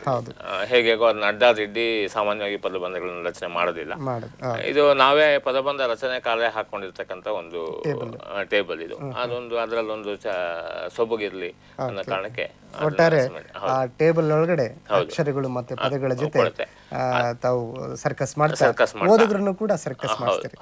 ಸರಿ, ಈ ತರದ ಒಂದು ಪದಬಂಧ ಕಲೆ ತಮಗೆ ಹೇಗೆ ಒಲಿತು, ತಾವು ಹೇಗೆ ಕಲ್ತ್ರಿ? ಸಾಮಾನ್ಯ ನಾನು ಎಲ್ಲರೂ ಇದ್ದಾಗೆ ನೀವು ಹೇಳಿದಾಗೆ ಎಲ್ಲ ಓದುಗರನ್ನ ಇದು ಆಕರ್ಷಣೆ ಮಾಡುತ್ತೆ ಅಂತೇಳಿ ನನಗೂ ಇದು ನಾನು ಹೈಸ್ಕೂಲ್ನಲ್ಲಿದ್ದಾಗ ಹೈಸ್ಕೂಲ್ ನನ್ನ ಪ್ರೌಢಶಾಲಾ ದಿನಗಳಲ್ಲಿ ಈ ಪ್ರಜಾವಾಣಿ ಪತ್ರಿಕೆ ಮತ್ತು ಈ ಸಂಯುಕ್ತ ಕರ್ನಾಟಕದ ಆವಾಗ ವೀಕ್ಲಿಗಳು ಮಾತ್ರ ಪದಬಂಧಗಳು ಪ್ರಕಟ ಆಗ್ತಾ ಇತ್ತು. ಆಗ ನನಗೆ ಇದೇ ಥರ ನನಗೆ ಪದಬಂಧ ತುಂಬಿಸುವಂಥ ಒಂದು ಹವ್ಯಾಸ ಬೆಳೆಸ್ಕೊಂಡೆ. ಇದನ್ನು ಸುಮಾರು ವರ್ಷಗಳು ನಾನು ತುಂಬಿಸ್ತಾನೆ ಇದ್ದೆ. ನಾನು ಕಾಲೇಜಿನ ದಿನಗಳಲ್ಲಿದ್ದಾಗ ನಾನೇ ಕಾಲೇಜು ಪಾಠ ಮಾಡ್ತಿದ್ದಾಗ ಮೇಷ್ಟ್ರು ಕೂತ್ಕೊಂಡು ನಾನು ಒಂದು ಕ್ರಾಸ್ ವರ್ಡ್ ಮಾಡ್ತಾ ಇದ್ದೆ. ತುಂಬ ಬೋರ್ ಆಯಿತು ಪಾಠ ಅಂತಂದರೆ ನಾನು ಅಲ್ಲೇ ಒಂದು ಪದಬಂಧನ ರಚನೆ ಮಾಡ್ಕೊಳ್ತಾ ಇದ್ದೆ. ಅದು ನನ್ನ ತೃಪ್ತಿಗೆ ಮಾತ್ರ ಅಷ್ಟೇ. ಅದನ್ನಲ್ಲಿ ನಾನು ಪ್ರಕಟಣೆ ಕಳಿಸಿರಲಿಲ್ಲ. ಇದಾದ ನಂತರ ನಾನು 1975ರಲ್ಲಿ ನಾನು ಅಲ್ಲಿ ಕೋಲಾರದಲ್ಲಿ ನನ್ನ ಪತ್ರಿಕೋದ್ಯಮ ಆರಂಭ ಮಾಡಿದೆ. ಕೆ ಪ್ರಹ್ಲಾದರಾವ್ ಅಂತ ಈಗ ಕೋಲಾರ ಪತ್ರಿಕೆ ಸಂಪಾದಕರು, ಅವರು ನನ್ನ ಪತ್ರಿಕೋದ್ಯಮ ಗುರುಗಳು. ಅವ್ರ ಹತ್ರ ಮಾಡಿದಾಗ ಆವಾಗ ಏನು ಅಂತಂದರೆ ಈ ನಮ್ಮ ಜಿಲ್ಲಾ ಪತ್ರಿಕೆಗಳಲ್ಲಿ ಇಂಥ ಸೌಲಭ್ಯಗಳಿರಲಿಲ್ಲ. ಬ್ಲ್ಯಾಕು ಅಚ್ಚು ಮಾಡಿ ಇದನ್ನು ಹಾಕಬೇಕಾಗಿತ್ತು. ಹಾಗಾಗಿ ಅಲ್ಲಿ ನನ್ನ ಪದಬಂಧ ಅಲ್ಲಿ ರಚನೆ ಮಾಡ್ಕೊಡೋಂಥ ಆಸೆ ನನಗೆ ಈಡೇರಲಿಲ್ಲ. ಅವತ್ತಿನ ಇದು ಆಗಿತ್ತು, ಪತ್ರಿಕೋದ್ಯಮ ಜಿಲ್ಲಾ ಪತ್ರಿಕೆಗಳು ಆಗಿದ್ದಿದ್ದು ಅದಾಯಿತು. ಒಟ್ಟಾರೆ ತಮಗೆ ತಾವೇ ಪತ್ರಿಕೆಗಳನ್ನು ನೋಡಿ ಹೌದು ಅದ್ರ ಬಗ್ಗೆ ಹೆಚ್ಚು ಆಸಕ್ತಿ ಮೂಡಿಸ್ಕೊಂಡು ಪದಬಂಧವನ್ನು ರಚನೆ ಮಾಡೋದಕ್ಕೆ ಶುರುವಾದರೆ ತಮ್ಮ ಮೊದಲ ಪದಬಂಧ ರಚನೆ ಆಗಿದೆ ಯಾವಾಗ? ಮತ್ತೆ ಮೊದಲ ಪದಬಂಧ ರಚನೆಯಾಗಿ ಪ್ರಕಟ ಆದ ನಂತರ ನೀವು ಈ ಪದಬಂಧ ರಚನೆಯಲ್ಲೇ ನಾನು ಮುಂದುವರಿಬೇಕು, ಇದರಲ್ಲೇ ನಾನು ಪತ್ರಿಕೋದ್ಯಮ ಮತ್ತು ಸಾಹಿತ್ಯ ಸೇವೆ ಮಾಡಬೇಕು ಅಂತ ನಿಶ್ಚಯ ಮಾಡಿದ್ದೆ ಯಾವಾಗ? ಹೌದು, ನಾನು ಅದೇ 1983ರಲ್ಲಿ ನಾನು ಈ ವಾರ್ತಾ ಇಲಾಖೆಗೆ ಸೇರ್ಪಡೆ. ನಮ್ಮ ವಾರ್ತಾ ಇಲಾಖೆ ನಿಮಗೆ ಗೊತ್ತಿದ್ದಂಗೆ ಅದು ಪತ್ರಿಕೋದ್ಯಮ ಮತ್ತು ಈ ಸಂಸ್ಕೃತಿಗೆ ಸಂಬಂಧಪಟ್ಟಂಥ ಇಲಾಖೆ. ಅಲ್ಲಿ ನನ್ನ ಇಲಾಖೆ ನನ್ನ ಬೆಳವಣಿಗೆಗೆ ಭಾಳಷ್ಟು ಪೂರಕವಾಗಿ ಆ ಇಲಾಖೆ ನಿಂತಿದೆ. ಅಲ್ಲಿ ಬಂದಾಗ ಏನಾಯಿತು, ಹೀಗೆ ನನಗೆ ಭಾಳಷ್ಟು ಜನರ ಒಡನಾಟ ಬೆಂಗಳೂರಲ್ಲಾಯಿತು. ಈ ಶಕ್ತಿ ಅಂತ ಒಂದು ಮಡಿಕೇರಿಯಿಂದ ಒಂದು ಪತ್ರಿಕೆ ಬರುತ್ತೆ. ಆ ಪತ್ರಿಕೆಯನ್ನು ಬೆಂಗಳೂರಲ್ಲಿ ಅದನ್ನು ಒಂದು ವೀಕ್ಲಿ ಆಗಿ ಅದರ ಎಡಿಷನ್ ತಗೊಂಡು ಬರಬೇಕು. LS ಶೇಷಗಿರಾಯರವರ ಸಾಂಸ್ಕೃತಿಕ ಸಂಪಾದಕರು, ಮಾಧವರಾವ್ GR ಮಾಧವರಾವ್ ಅಂತ ಅದರ ರಾಜಕೀಯ ಸಂಪಾದಕರು. ಆ ಮಾಧವರಾಯರು ನನಗೆ ಭಾಳ ಆತ್ಮೀಯರಾಗಿದ್ದರು. ಅವ್ರು ಹೇಳಿದ್ರು, ಏನಾನ ಬರೆಯ ಅಂತ ಹೇಳಿದರು. ನಾನು ಅವತ್ತಿನ ನನ್ನ ಈ ತಲೆಯಲ್ಲಿ ಕೊರಿತಾ ಇತ್ತಲ್ಲ, ಪದಬಂಧ ಬರಿತೀನಿ ಸರ್ ಅಂತ. ಏನು ಬರೆಯಪ್ಪ ನೋಡೋಣ, ಅದು ಒಂದು ಹೊಸ ಅಂಕಣ ಆರಂಭ ಮಾಡೋಣ ಅಂತಂದರು. ಹಾಗಾಗಿ ನಾನು ಅವ್ರಿಗೆ ಪದಬಂಧ ಬರ್ಕೊಟ್ಟೆ. ಅದು ನನ್ನ ಪುಣ್ಯ, ಇದು ದುರಾದೃಷ್ಟನೇನೋ, ಅದು ಇಲ್ಲಿ ಬೆಂಗಳೂರಲ್ಲಿ 2-3 ಸಂಚಿಕೆ ಬಂದು ನಿಂತೋಯ್ತು. ಅದು ನನ್ನ ಪದಬಂಧ ಪ್ರಕಟ ಆಗಲಿಲ್ಲ, ಬರೆದುಕೊಟ್ಟಿದ್ದು. ಅಷ್ಟೊತ್ತಿಗೆ ನಮ್ಮ T ವೆಂಕಟೇಶ್ ಅವರು, ಅಭಿಮಾನಿ, ಅವರು ಈ ಅಭಿಮಾನಿ ಮತ್ತು ಅರಗಿಣಿ ಒಟ್ಟಿಗೆನೆ 2 ವಾರಪತ್ರಿಕೆಗಳನ್ನು ಆರಂಭ ಮಾಡಿದರು. ಜಾಣಗೆರೆ ವೆಂಕಟರಾಮಯ್ಯನವರ ಸಂಪಾದಕರಾಗಿದ್ದರು. ಅವರು ವೆಂಕಟೇಶ್ ಅವರು ನನಗೆ ಭಾಳ ಆತ್ಮೀಯರು. ಅವರು ನನಗೆ ಹೇಳಿದರು, ಈ ಕಾಲ ನಾನು ಏನು ಬರೀತೀಯ ನೀನು ಅಂತ ಕೇಳಿದ್ರು. ನಾನು ಹೀಗೆ ಪದಬಂಧ ಬರೀಬೇಕು ಸರ್ ಅಂತ ಹೇಳಿದೆ. ಅದೇ ಕಾಲಮ್ನ ಕೊಟ್ಟರು. ಹಾಗಾಗಿ ಅರಗಿಣಿನಲ್ಲಿ ಮೊದಲನೇ ನನ್ನ ಪದಬಂಧ ಸಿನಿಮಾ ಪದಬಂಧ, ಚಲನಚಿತ್ರಕ್ಕೆ ಸಂಬಂಧಪಟ್ಟಿದ್ದು ಬಂತು. ತಕ್ಷಣವೇ 1-2 ವಾರಗಳ ಮೇಲೆ ಅಭಿಮಾನಿನಲ್ಲಿ ಒಂದು ಜನರಲ್ ಸಾಮಾನ್ಯ ವಿಷಯಕ್ಕೆ ಸಂಬಂಧಪಟ್ಟಂಥ ಪದಬಂಧನ ಆರಂಭ ಮಾಡಿದೆ. ಇದು 1984ರಲ್ಲಿ ಇದನ್ನು ನಾನು ಆರಂಭ ಮಾಡಿದೆ. ಅಂದರೆ 20 ವರ್ಷಗಳ ನಂತರ ಪಯಣದಲ್ಲಿ ಸುಮಾರು 15,000ಕ್ಕಿಂತ ಹೆಚ್ಚು ಪದಬಂಧಗಳನ್ನು ರಚನೆ ಮಾಡಿದ್ದಾರೆ. ಬಹಳಷ್ಟು ದಿನಪತ್ರಿಕೆಗಳಿಗೆ ಆರಂಭ ಮಾಡಿದೆ. ಕನ್ನಡಪ್ರಭಕ್ಕೆ ONK ಅವರು ಈ ಪ್ರತಿನಿತ್ಯ ಒಂದು ಪದಬಂಧವನ್ನು ಆರಂಭ ಮಾಡಿದ್ದು ಕೀರ್ತಿ ಕನ್ನಡಪ್ರಭಕ್ಕೆ. ಆನಂತರ ಈ ಉಳಿದ ಪತ್ರಿಕೆಗಳು ಮಾಡ್ತು. ಅವಾಗ ONK ಅವರು ನನ್ನ ಕರೆಸಿ ಇದನ್ನ ಇದು ತಮ್ಮ ಮೊದಲನೇ ಪದಬಂಧ ಸರ್? ಹೌದೌದು, ಮೊದಲನೇದಂದ್ರೆ ಇದು ಅರಗಿಣಿನಲ್ಲಿ ಪ್ರಕಟ ಆಗಿದ್ದು. ಮೊದಲನೇದು ಸಿಗಲಿಲ್ಲ, ಇದು 4-5ನೇದು ಇರಬೇಕಿದು. ಒಟ್ಟಲ್ಲಿ ಇದು ಆರಂಭದ ಪದಬಂಧ, ಇದು ಆರಂಭದ ದಿನಗಳ ಪದಬಂಧ ಇದು. ಇನ್ನೊಂದಷ್ಟು ಇದಕ್ಕೆ ಸಂಬಂಧಪಟ್ಟಂತೆ ಪದಬಂಧ 4ರಲ್ಲಿ ಒಂದಷ್ಟು ಸರಿ ಉತ್ತರ ಮಾಡಿದಿರಿ ಸರ್? ಅಲ್ಲ, ಇದು ಅರಗಿಣಿನಲ್ಲಿ ಬಂದಂತ ಒಂದು ಪದಬಂಧದ ಉತ್ತರ ಇದು. ಯಾವಾಗಲೂ ಅರಗಿಣಿಯವರು ಆರಂಭ ಮಾಡೋದ್ರಿಂದ ಆರಂಭ ಮಾಡಿದ ದಿವಸದಿಂದ ಇವತ್ತಿನವರೆಗೂ ಅದನ್ನ ಜನಗಳನ್ನ ತುಂಬಾ ಇನ್ವಾಲ್ವ್ ಮಾಡಿಕೊಂಡು ಅವ್ರಿಗೆ ಬಹುಮಾನ ಕೊಡುವಂಥದ್ದು ಇದನ್ನೆಲ್ಲ ಮಾಡ್ತಾ ಇದ್ದಾರೆ ಅವರು, ಇವತ್ತಿಗೂ ಅದು ಮಾಡ್ತಾ ಇದ್ದಾರೆ. ಅಂದ್ರೆ ಓದುಗರು ಆ ಪದಬಂಧವನ್ನ ತುಂಬಿಸಿ ಹೌದು, ಪ್ರತಿಕ್ರಿಯೆ ಕೂಡ ಕಳಿಸ್ತಾರೆ. ಅದು ಬಹಳ ಜನ ಈಗ ಮಂಗಳಾದಲ್ಲಿ ಬಹಳ ದಿವಸದಿಂದ, ಒಂದು 20 ವರ್ಷದಿಂದ ಪ್ರಕಟ ಆಗ್ತಿದೆ. ಅವರು ಸುಮಾರು 3-4 ಬಹುಮಾನಗಳನ್ನು ಕೊಡ್ತಾರೆ ಪ್ರತಿ ವಾರ, ಸುಮಾರು. ಹೌದು, ತುಂಬಿಸಿದವರಿಗೆ. ಅಲ್ಲಿ ಸುಮಾರು ನಾನು ಹೋಗಿ ನೋಡ್ದಂಗೆ ಮಂಗಳಾದಲ್ಲಿ ಪ್ರತಿ ವಾರ 3,000-5,000 ಸಾವಿರದವರೆಗೂ ಉತ್ತರಗಳು ಬರುತ್ತೆ. ದೊಡ್ಡ ಲಕೋಟೆಗಳ ರಾಶಿನ ಹಾಕೊಂಡು ಅದರಲ್ಲಿ ಯಾವ್ದಾದ್ರು ಒಂದು ತಗೊಂಡು ಅದರಲ್ಲಿ ಅದು ಸರಿ ಉತ್ತರ ಇದ್ರೆ ಅವ್ರಿಗೆ ಮೊದಲನೇ ಬಹುಮಾನ ಕೊಡುವಂಥದ್ದು ಅವರು ಇಟ್ಕೊಂಡಿದ್ದಾರೆ. ಸುಮಾರು 3-5 ಜನಕ್ಕೆ ಬಹುಮಾನ ಕೊಡ್ತಾರೆ ಅವರು. ನಂತರ ಅರಗಿಣಿನಲ್ಲಿ ಪ್ರತಿ ವಾರ ಈ ಕ್ಯಾಸೆಟ್ CD ಕೊಡುವಂಥದ್ದು ಸರಿ ಉತ್ತರ ಬರೆದವ್ರಿಗೆಲ್ಲ, ಆ ಥರದ್ದು ಪ್ರೋತ್ಸಾಹ ಎಲ್ಲ ಇದೆ. ಹೀಗಾಗಿ ಏನಾಗುತ್ತೆ, ಇದನ್ನು ತುಂಬಿಸೋಂಥ ಓದುಗರಿಗೆ ಅದನ್ನ ತುಂಬಿಸೋದು, ಮತ್ತೆ ಅದರಿಂದ ನಮಗೆ ತುಂಬಿಸಿದಾಗ ನನ್ನ ಹೆಸರು ಬರುತ್ತೆ, ನನಗೊಂದು ಬಹುಮಾನ ಸಿಗುತ್ತೆ ಅಂತಕ್ಕಂಥದ್ದು. ಅದರಿಂದ ಅಂದ್ರೆ ಇಲ್ಲಿ ಪದಬಂಧ ಕೊಡೋದ್ರ ಜೊತೆಗೆ ಪದಬಂಧವನ್ನು ತುಂಬಿಸಿದವರಿಗೆ ಪ್ರೋತ್ಸಾಹ ಇದರಲ್ಲಿ ಮುಂದುವರಿಯೋದಕ್ಕೆ. ಹೌದು, ಅದು ಈ ಪ್ರಪಂಚದ ಎಲ್ಲಾ ಪತ್ರಿಕೆಗಳಲ್ಲಿ ಇದೆ. ದೊಡ್ಡ ದೊಡ್ಡ ಬಹುಮಾನಗಳನ್ನಿಟ್ಟು ಪದಬಂಧಗಳನ್ನ ಕಾಂಪಿಟೇಷನ್ ಸ್ಪರ್ಧೆಗಳು ಮಾಡಿರೋದು ಉಂಟು. ಈ ಪದ ಸಂಪದ ಇದು ಮೊದಲನೇ, ಹೌದು, ಈ ಕರ್ಮವೀರದಲ್ಲಿ ಪ್ರಕಟ ಆದ ನನ್ನ ಮೊದಲನೇ ಪದಬಂಧ ಇದು.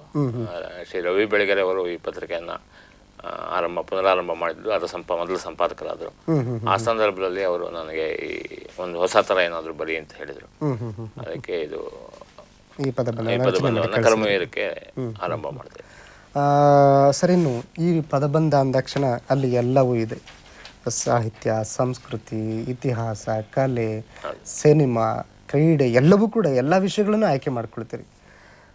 ನೋಡಲಿಕ್ಕೆ ಕೆಲವ್ರಿಗೆ ಅದು ತುಂಬ ಈಸಿಯಾಗಿ ಅದನ್ನು ಪದಬಂಧನ ತುಂಬಿಸ್ಬೋದು, ಕೆಲವ್ರಿಗಂತೂ ಆಗೋದೇ ಇಲ್ಲ, ಅದು ಡಿಸಪಾಯಿಂಟ್ ಆಗ್ತಕ್ಕಂಥ ಸಾಧ್ಯತೆ ಕೂಡ ಇರುತ್ತೆ. ಇದೆಲ್ಲ ಸಂಗತಿಗಳನ್ನು ತಾವು ಕಲೆ ಹಾಕಿ ಒಂದು ಪೂರ್ಣ ಪದಬಂಧವನ್ನು ಓದುಗರಿಗೆ ಕೊಡೋ ಮುನ್ನ ಯಾವ ರೀತಿ ತಯಾರಿ ಮಾಡ್ಕೊಳ್ತೀರಿ? ಏನೇನು ಶ್ರಮ ಇರುತ್ತಲ್ಲಿ? ಪದಬಂಧ ರಚನೆ ಮಾಡೋದಕ್ಕೆ ಒಂದು 2-3 ವಿಷಯಗಳ ಬಗ್ಗೆ ಪದಬಂಧ ರಚನೆಕಾರ ಗಮನಿಸಬೇಕಾಗುತ್ತೆ. ಒಂದು, ಅಧ್ಯಯನ ಮಾಡಬೇಕು, ತುಂಬಾ ಅಧ್ಯಯನ ಮಾಡಬೇಕು. ಅಧ್ಯಯನ ಅಂದ್ರೆ ಬರೀ ಯಾವುದೇ ಒಂದು ಕ್ಷೇತ್ರ ಅಲ್ಲ. ಸಾಹಿತ್ಯ ಓದಬೇಕು, ಗದ್ಯ ಓದಬೇಕು, ಪದ್ಯ ಓದಬೇಕು, ನಮ್ಮ ಹಳೆ ಕಾವ್ಯಗಳನ್ನು ಓದಬೇಕು.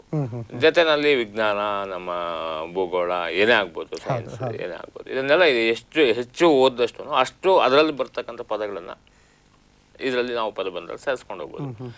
ಸಾಮಾನ್ಯ ನನ್ನ ಪದಬಂಧಗಳಲ್ಲಿ ನಾನು ದಿನ ಮಹತ್ವಕ್ಕೆ ಬಹಳ ಆದ್ಯತೆ ಕೊಡ್ತೀನಿ. ಅದು ಒಂದು ದಿನಾಚರಣೆ ಆಗ್ಬೋದು, ನಮ್ಮ ರಾಷ್ಟ್ರೀಯ ದಿನಾಚರಣೆಗಳಾಗ್ಬೋದು, ಸ್ವಾತಂತ್ರ್ಯ ದಿನ, ಗಣರಾಜ್ಯೋತ್ಸವ ದಿನ, ಗಾಂಧಿ ಜಯಂತಿ, ಅಂಬೇಡ್ಕರ್ ಜಯಂತಿ, ಬಸವ ಜಯಂತಿ ಇಂಥದ್ದಾಗ್ಬೋದು, ಅಥವಾ ನಮ್ಮ ಹಬ್ಬಗಳಾಗ್ಬೋದು, ಹಬ್ಬ ಹರಿದಿನಗಳು, ಯುಗಾದಿ, ದೀಪಾವಳಿ, ಅಥವಾ ಯಾವುದೇ ಆಗ್ಬೋದು. ಇಂಥ ಸಂದರ್ಭಕ್ಕೆ ತಕ್ಕ ಹಾಗೆ ಅವತ್ತಿನ ದಿವಸ ಆ ಪದಬಂಧದಲ್ಲಿ ಪ್ರತಿನಿತ್ಯ ನಂದು ಪ್ರಕಟ ಆಗೋದ್ರಿಂದ ಒಂದು 3-4-5 ಸುಳಿವಾದ್ರು ಆ ಸಂಬಂಧ ಆ ಬಗ್ಗೆ ಇರುತ್ತೆ. ಮತ್ತೆ ನಾನು ಇದನ್ನ ಬೇರೆ ಬೇರೆ ಪ್ರಯತ್ನಗಳನ್ನು ಪಟ್ಟಿದ್ದು ಉಂಟು. ಬರೀ ಸೈನ್ಸ್ಗೆ ಸಂಬಂಧಪಟ್ಟಂತ ಪದಬಂಧ ಮಾಡೋದು, ಅಥವಾ ಸಾಹಿತ್ಯಕ್ಕೆ ಸಂಬಂಧಪಟ್ಟಂತ ಪದಬಂಧ ಮಾಡೋದು, ಹೀಗೆ ಬೇರೆ ಬೇರೆ ಕ್ಷೇತ್ರಗಳನ್ನ ಇಟ್ಕೊಂಡು ಪದಬಂಧಗಳನ್ನ ಮಾಡಿರ್ತಕ್ಕಂಥದ್ದು. ಇಲ್ಲಿ ಮತ್ತೊಂದು ಬಹಳ ಉತ್ತಮವಾದಂಥ ಅಂದರೆ ಪೂರ್ವ ತಯಾರಿಗೆ ಅಥವಾ ಒಬ್ಬ ಪದಬಂಧ ರಚನೆಕಾರನಿಗೆ ಯಾವ ಕಡೆ ಹೆಚ್ಚಿನ ಲಕ್ಷ್ಯ ಇರಬೇಕು ಅನ್ನೋದು ಕೂಡ ತಮ್ಮ ಮಾತಿನಲ್ಲಿ ಬಂತು. ಅಂದರೆ ನಾವು ಹಳೆದನ್ನು ಮರಿತಾ ಹೋಗ್ತೀವಿ, ಹೊಸದ್ರ ಕಡೆ ಗಮನ ಕೊಡ್ತಾ ಹೋಗ್ತೀವಿ. ಹಾಗಾಗಿ ದಿನಾಚರಣೆಗಳನ್ನ, ಮಹತ್ವದ ಸಂದರ್ಭಗಳನ್ನ ತಿಳಿಸುವಂಥದ್ದು ಕೂಡ ಬಹಳ ಮುಖ್ಯವಾದದ್ದು. ಈ ಸಿನಿಮಾ ಇದಕ್ಕೆ ಸಂಬಂಧಪಟ್ಟಂತೆ ಹೆಚ್ಚು ಪದಬಂಧಗಳನ್ನು ರಚನೆ ಮಾಡಿದೆ ಸರ್. ಸುಮಾರು ನನ್ನ 15,000ದಲ್ಲಿ 4,000ದಷ್ಟು ಸಿನಿಮಾ ಪದಬಂಧಗಳು ಇದಾಗಿದೆ. ಆ ಸಿನಿಮಾ ಪದಬಂಧ ಬರೆಯುವಾಗಲೂ ಅದಕ್ಕೆ ಬಹಳ ಪೂರಕವಾದಂತ ಸಾಮಗ್ರಿ ಬೇಕು, ಜ್ಞಾನ ಬೇಕು. ತುಂಬಾ ವಿಷಯಗಳನ್ನ ಸಂಗ್ರಹ ಮಾಡಬೇಕು. ಚಲನಚಿತ್ರಕ್ಕೆ ಸಂಬಂಧಪಟ್ಟಂಗೆ ಈಗ ನಮ್ಮ ಮೊದಲನೇ 1934ರಲ್ಲಿ ಸತಿ ಸುಲೋಚನಾ ಆರಂಭವಾದ ದಿನದಿಂದ ಇವತ್ತಿನವರೆಗೂ ನಾನು ತುಂಬಾ ಚಲನಚಿತ್ರ ಸಮಗ್ರ ಮಾಹಿತಿ ಇಟ್ಕೊಂಡಿದ್ದೀನಿ. ಮಾಹಿತಿ ಇಲ್ಲದೆ ಏನು ಮಾಡೋಕ್ಕಾಗದೇ ಇಲ್ಲ. ಬರೀ ಹೊಸ ಚಿತ್ರಗಳ ಬಗ್ಗೆನೂ ನಮ್ಗೆ ಅರಿವಿರ್ಬೇಕು. ಹಳೆಯ ಚಿತ್ರಗಳು, ಹಳೆಯ ಗೀತೆಗಳು, ಅವರ ಆಗಿನ ಸಾಹಿತಿಗಳು, ಆಗಿನ ನಿರ್ಮಾಪಕ, ನಿರ್ದೇಶಕರು, ಇದ್ರ ಬಗ್ಗೆ ಎಲ್ಲ ನಾವು ವಿಷಯ ಸಂಗ್ರಹಿಸಿಕೊಂಡು ಇಟ್ಕೊಂಡು ಒಂದು ಪದಬಂಧ ಸೃಷ್ಟಿ ಮಾಡೋದಕ್ಕೆ ಸಾಧ್ಯ.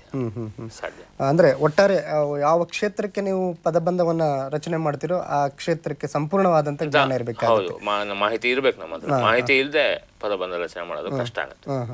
ಈ ಮಂಗಳ ಪದರಂಗ ಬಹುಶಃ ಹೆಚ್ಚು ಸಾಹಿತ್ಯಕ್ಕೆ ಆದ್ಯತೆ ಕೊಟ್ಟಂತ ಆ, ಪತ್ರಿಕೆ ಕೂಡ ಅದು. ಹೌದು.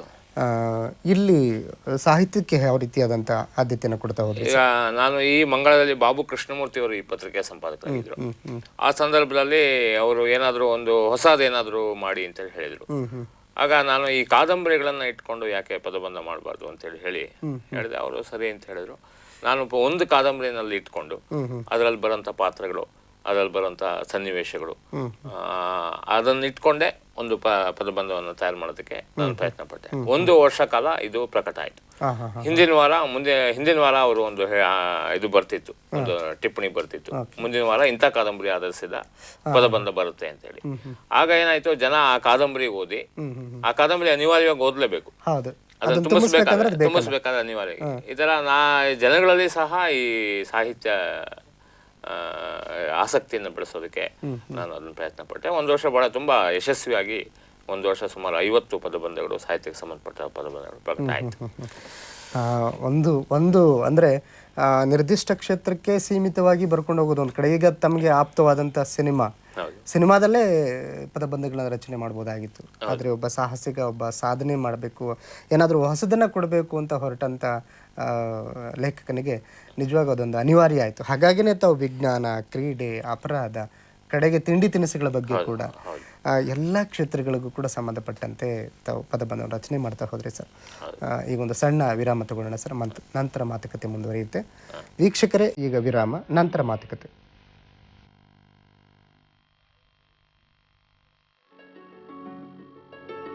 ಸ್ವಯಂ ಸೇವಾ ಸಂಘಗಳು ಹಾಗೂ ಸಾರ್ವಜನಿಕರ ಸಹಾಯಕ್ಕೆಂದೇ ಹುಟ್ಟಿಕೊಂಡಿರುವ ಅನೇಕ ಸಂಘ ಸಂಸ್ಥೆಗಳಿವೆ. ಅವು ಇರುವುದು ನಿಮಗಾಗಿ. ಈ ಬಗ್ಗೆ ಮೂಡಿಬರುತ್ತಿದೆ ಮಾಹಿತಿಯುಕ್ತ ಕಾರ್ಯಕ್ರಮ ಸ್ನೇಹ ಸೇತು. ಪ್ರತಿ ಭಾನುವಾರ ಬೆಳಗ್ಗೆ 9:30ಕ್ಕೆ ಚಂದನದಲ್ಲಿ.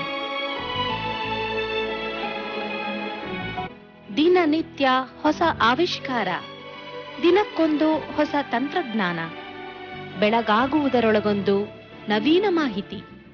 ಹೌದು, ಇದು ಕಂಪ್ಯೂಟರ್ ಹಾಗೂ ತಾಂತ್ರಿಕತೆಯ ಯುಗ. ಈ ಎಲ್ಲ ಮಾಹಿತಿ ಹೊತ್ತು ತರುತ್ತಿದೆ ಮಾಹಿತಿ ಮಿಂಚು. ಪ್ರತಿ ಭಾನುವಾರ ಬೆಳಗ್ಗೆ 11:30ಕ್ಕೆ ಚಂದನದಲ್ಲಿ.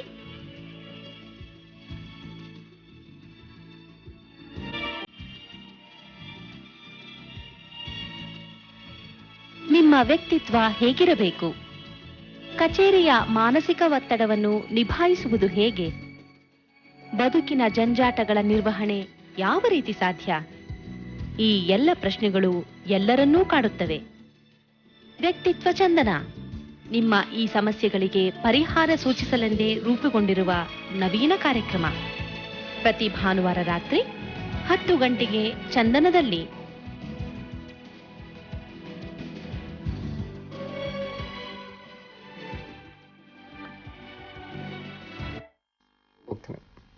ವೀಕ್ಷಕರೇ, ವಿರಾಮದ ನಂತರದ ಮಾತುಕತೆಗೆ ಸ್ವಾಗತವನ್ನು ಕೋರ್ತಾ ಇದ್ದೀನಿ. ಪ್ರಹ್ಲಾದ್ರವರೇ, ತಮಗೂ ಕೂಡ ಸ್ವಾಗತವನ್ನು ಕೋರ್ತಾ, ನಾನು ಆಗಲೇ ಹೇಳಿದ ಹಾಗೆ ವಿಜ್ಞಾನ ಬಂತು, ಕ್ರೀಡೆ, ಅಪರಾಧ, ಸಿನಿಮಾ, ಅನೇಕ ಕ್ವಿಜ್ಗಳನ್ನು ಕೂಡ ರಚನೆ ಮಾಡಿದ್ರಿ. ಈ ಎಲ್ಲ ಕ್ಷೇತ್ರಗಳಲ್ಲಿ ನಿಮ್ಮ ಪದಬಂಧದ ಪಯಣ ಸಾಗಿದಂತೆ ಮಕ್ಕಳಿಗೆ ವಿಶೇಷವಾದಂಥ ಆಸಕ್ತಿಯನ್ನು ಕೊಟ್ಟಿ ಸರ್ ತಾವು. ಮಕ್ಕಳಲ್ಲಿ ನಿಜ, ಏಕೆಂದರೆ ದೊಡ್ಡವರಲ್ಲಿ ಹೇಗೆ ಈ ಕ್ರಿಯಾಶೀಲತೆಯನ್ನು ಅಥವಾ ಬುದ್ಧಿಮತ್ತೆಯನ್ನು ಚೇತನಗೊಳಿಸುತ್ತ ಪದಬಂಧ, ಹಾಗೆಯೇ ಮಕ್ಕಳಲ್ಲಿ ಸಣ್ಣ ವಯಸ್ಸಿನಲ್ಲಿ ಒಂದು ಅಭಿರುಚಿಯನ್ನು ಮತ್ತು ಒಂದು ಸಾಮಾನ್ಯ ಜ್ಞಾನವನ್ನು ಪ್ರೇರೇಪಿಸುತ್ತೆ. ಇಲ್ಲಿ ಯಾವ ಯಾವ ವಸ್ತುಗಳನ್ನು ಬಳಸ್ಕೊಂಡ್ರಿ? ಈಗ ನಾವು ಮಕ್ಕಳಿಗೆ ಪದಬಂಧ ಅಥವಾ ಕ್ವಿಜ್ ತಯಾರು ಮಾಡುವಾಗ ಇದು ಬಹಳ ಸರಳವಾಗಿರ್ಬೇಕು. ಇದು ತುಂಬಾ ಕ್ಲಿಷ್ಟ ಆಗಬಾರ್ದು. ಕೊಡುವಂತ ಸುಳಿವು, ಮಕ್ಕಳಿಗೆ ಕೊಡುವಂತ ಸುಳಿವು ತುಂಬಾ ಸರಳವಾಗಿರ್ಬೇಕು. ಅವರು ಸಾಮಾನ್ಯವಾಗಿ ಬಳಸುವಂತ ಪದಗಳಾಗಿರ್ಬೇಕು. ಯಾವುದೋ ಡಿಕ್ಷನರಿ ಶಬ್ದಕೋಶದ ಪದಗಳನ್ನು ತಗೊಂಡು ಅವ್ರಿಗೆ ಹೇಳಿದ್ರೆ ಅವ್ರಿಗೆ ಅರ್ಥ ಆಗಲ್ಲ. ಹಾಗಾಗಿ ನಾನು ಮೊದಲನೇ ಬಾರಿಗೆ ತರಂಗದಲ್ಲಿ ಒಂದು ಸುಮಾರು 6 ತಿಂಗಳ ಕಾಲ ಒಂದು ಹೊಸ ತರದ ಪ್ರಯೋಗ ಮಾಡಿದೆ. ಅದು ಪದ ತುಂಬಿ ಹೊಸ ಪದ ರಚಿಸಿ ಅಂತ. ಆ ಪದಬಂಧವನ್ನ ತುಂಬಿಸಿ ಒಂದು ಹೊಸ ಪದ ಅಲ್ಲಿ ಸೃಷ್ಟಿ ಮಾಡುವಂಥದ್ದು ಇತ್ತು. ಅದನ್ನು ಮೊದಲನೇದು ಆರಂಭ ಆಯ್ತು. ಆಮೇಲೆ ಬಾಲಮಂಗಳ ನನಗೆ ಒಳ್ಳೆ ಅವಕಾಶ ಕೊಡ್ತು. ಬಾಲಮಂಗಳದಲ್ಲಿ ಅದರಲ್ಲಿ ಪದಬಂಧ ಕ್ವಿಜ್ ಇದೆಲ್ಲ ಈಗಲೂ ಮಾಡ್ತಾ ಇದ್ದೀನಿ. ಆ ಬಾಲಮಂಗಳದಲ್ಲಿ ಒಂದು ಹೊಸ ಪ್ರಯೋಗ ಮಾಡ್ತಾ ಇದ್ದೀನಿ. ಈಗ ಒಂದು ಪದಬಂಧ ತುಂಬಿಸಿ ಕೆಲವು ಅಂಕಣಗಳು ಅಲ್ಲಿ ಗುರುತು ಮಾಡಿರ್ತೀನಿ. ಆ ಅಂಕಣಗಳಲ್ಲಿ ಸಿಗುವಂತ ಪದಗಳನ್ನ, ಅಕ್ಷರಗಳನ್ನ ಹಾಕೊಂಡು ಒಂದು ಹೊಸ ಪದವನ್ನ ಸೃಷ್ಟಿ ಮಾಡೋದು. ಅದಕ್ಕೊಂದು ಚಿತ್ರ ಇರುತ್ತೆ, ಆ ಚಿತ್ರಕ್ಕೆ ಸಂಬಂಧಪಟ್ಟಂಗೆ ಮಾಡೋದು. ಇದು ಮಕ್ಕಳಿಗೆ ತುಂಬಾ ಅದು ಖುಷಿ ಕೊಡುವಂಥದ್ದು. ಅದು ಬಹಳ ತುಂಬಾ ಜನಪ್ರಿಯ ಅಂಕಣನೂ ಹೌದು ಅದು. ಇದನ್ನ ಬಹುಶಃ ಏನಾದರೂ ನಮ್ಮ ಶಾಲಾ ಹಂತದಲ್ಲಿ ಮಕ್ಕಳಿಗೆ ಕಲಿಸುವಂಥದ್ದು. ಹೌದು, ಅದು ಬಹಳ ದಿವಸದಿಂದ ನಾನು ಹೇಳ್ತಾನೆ ಇದ್ದೆ.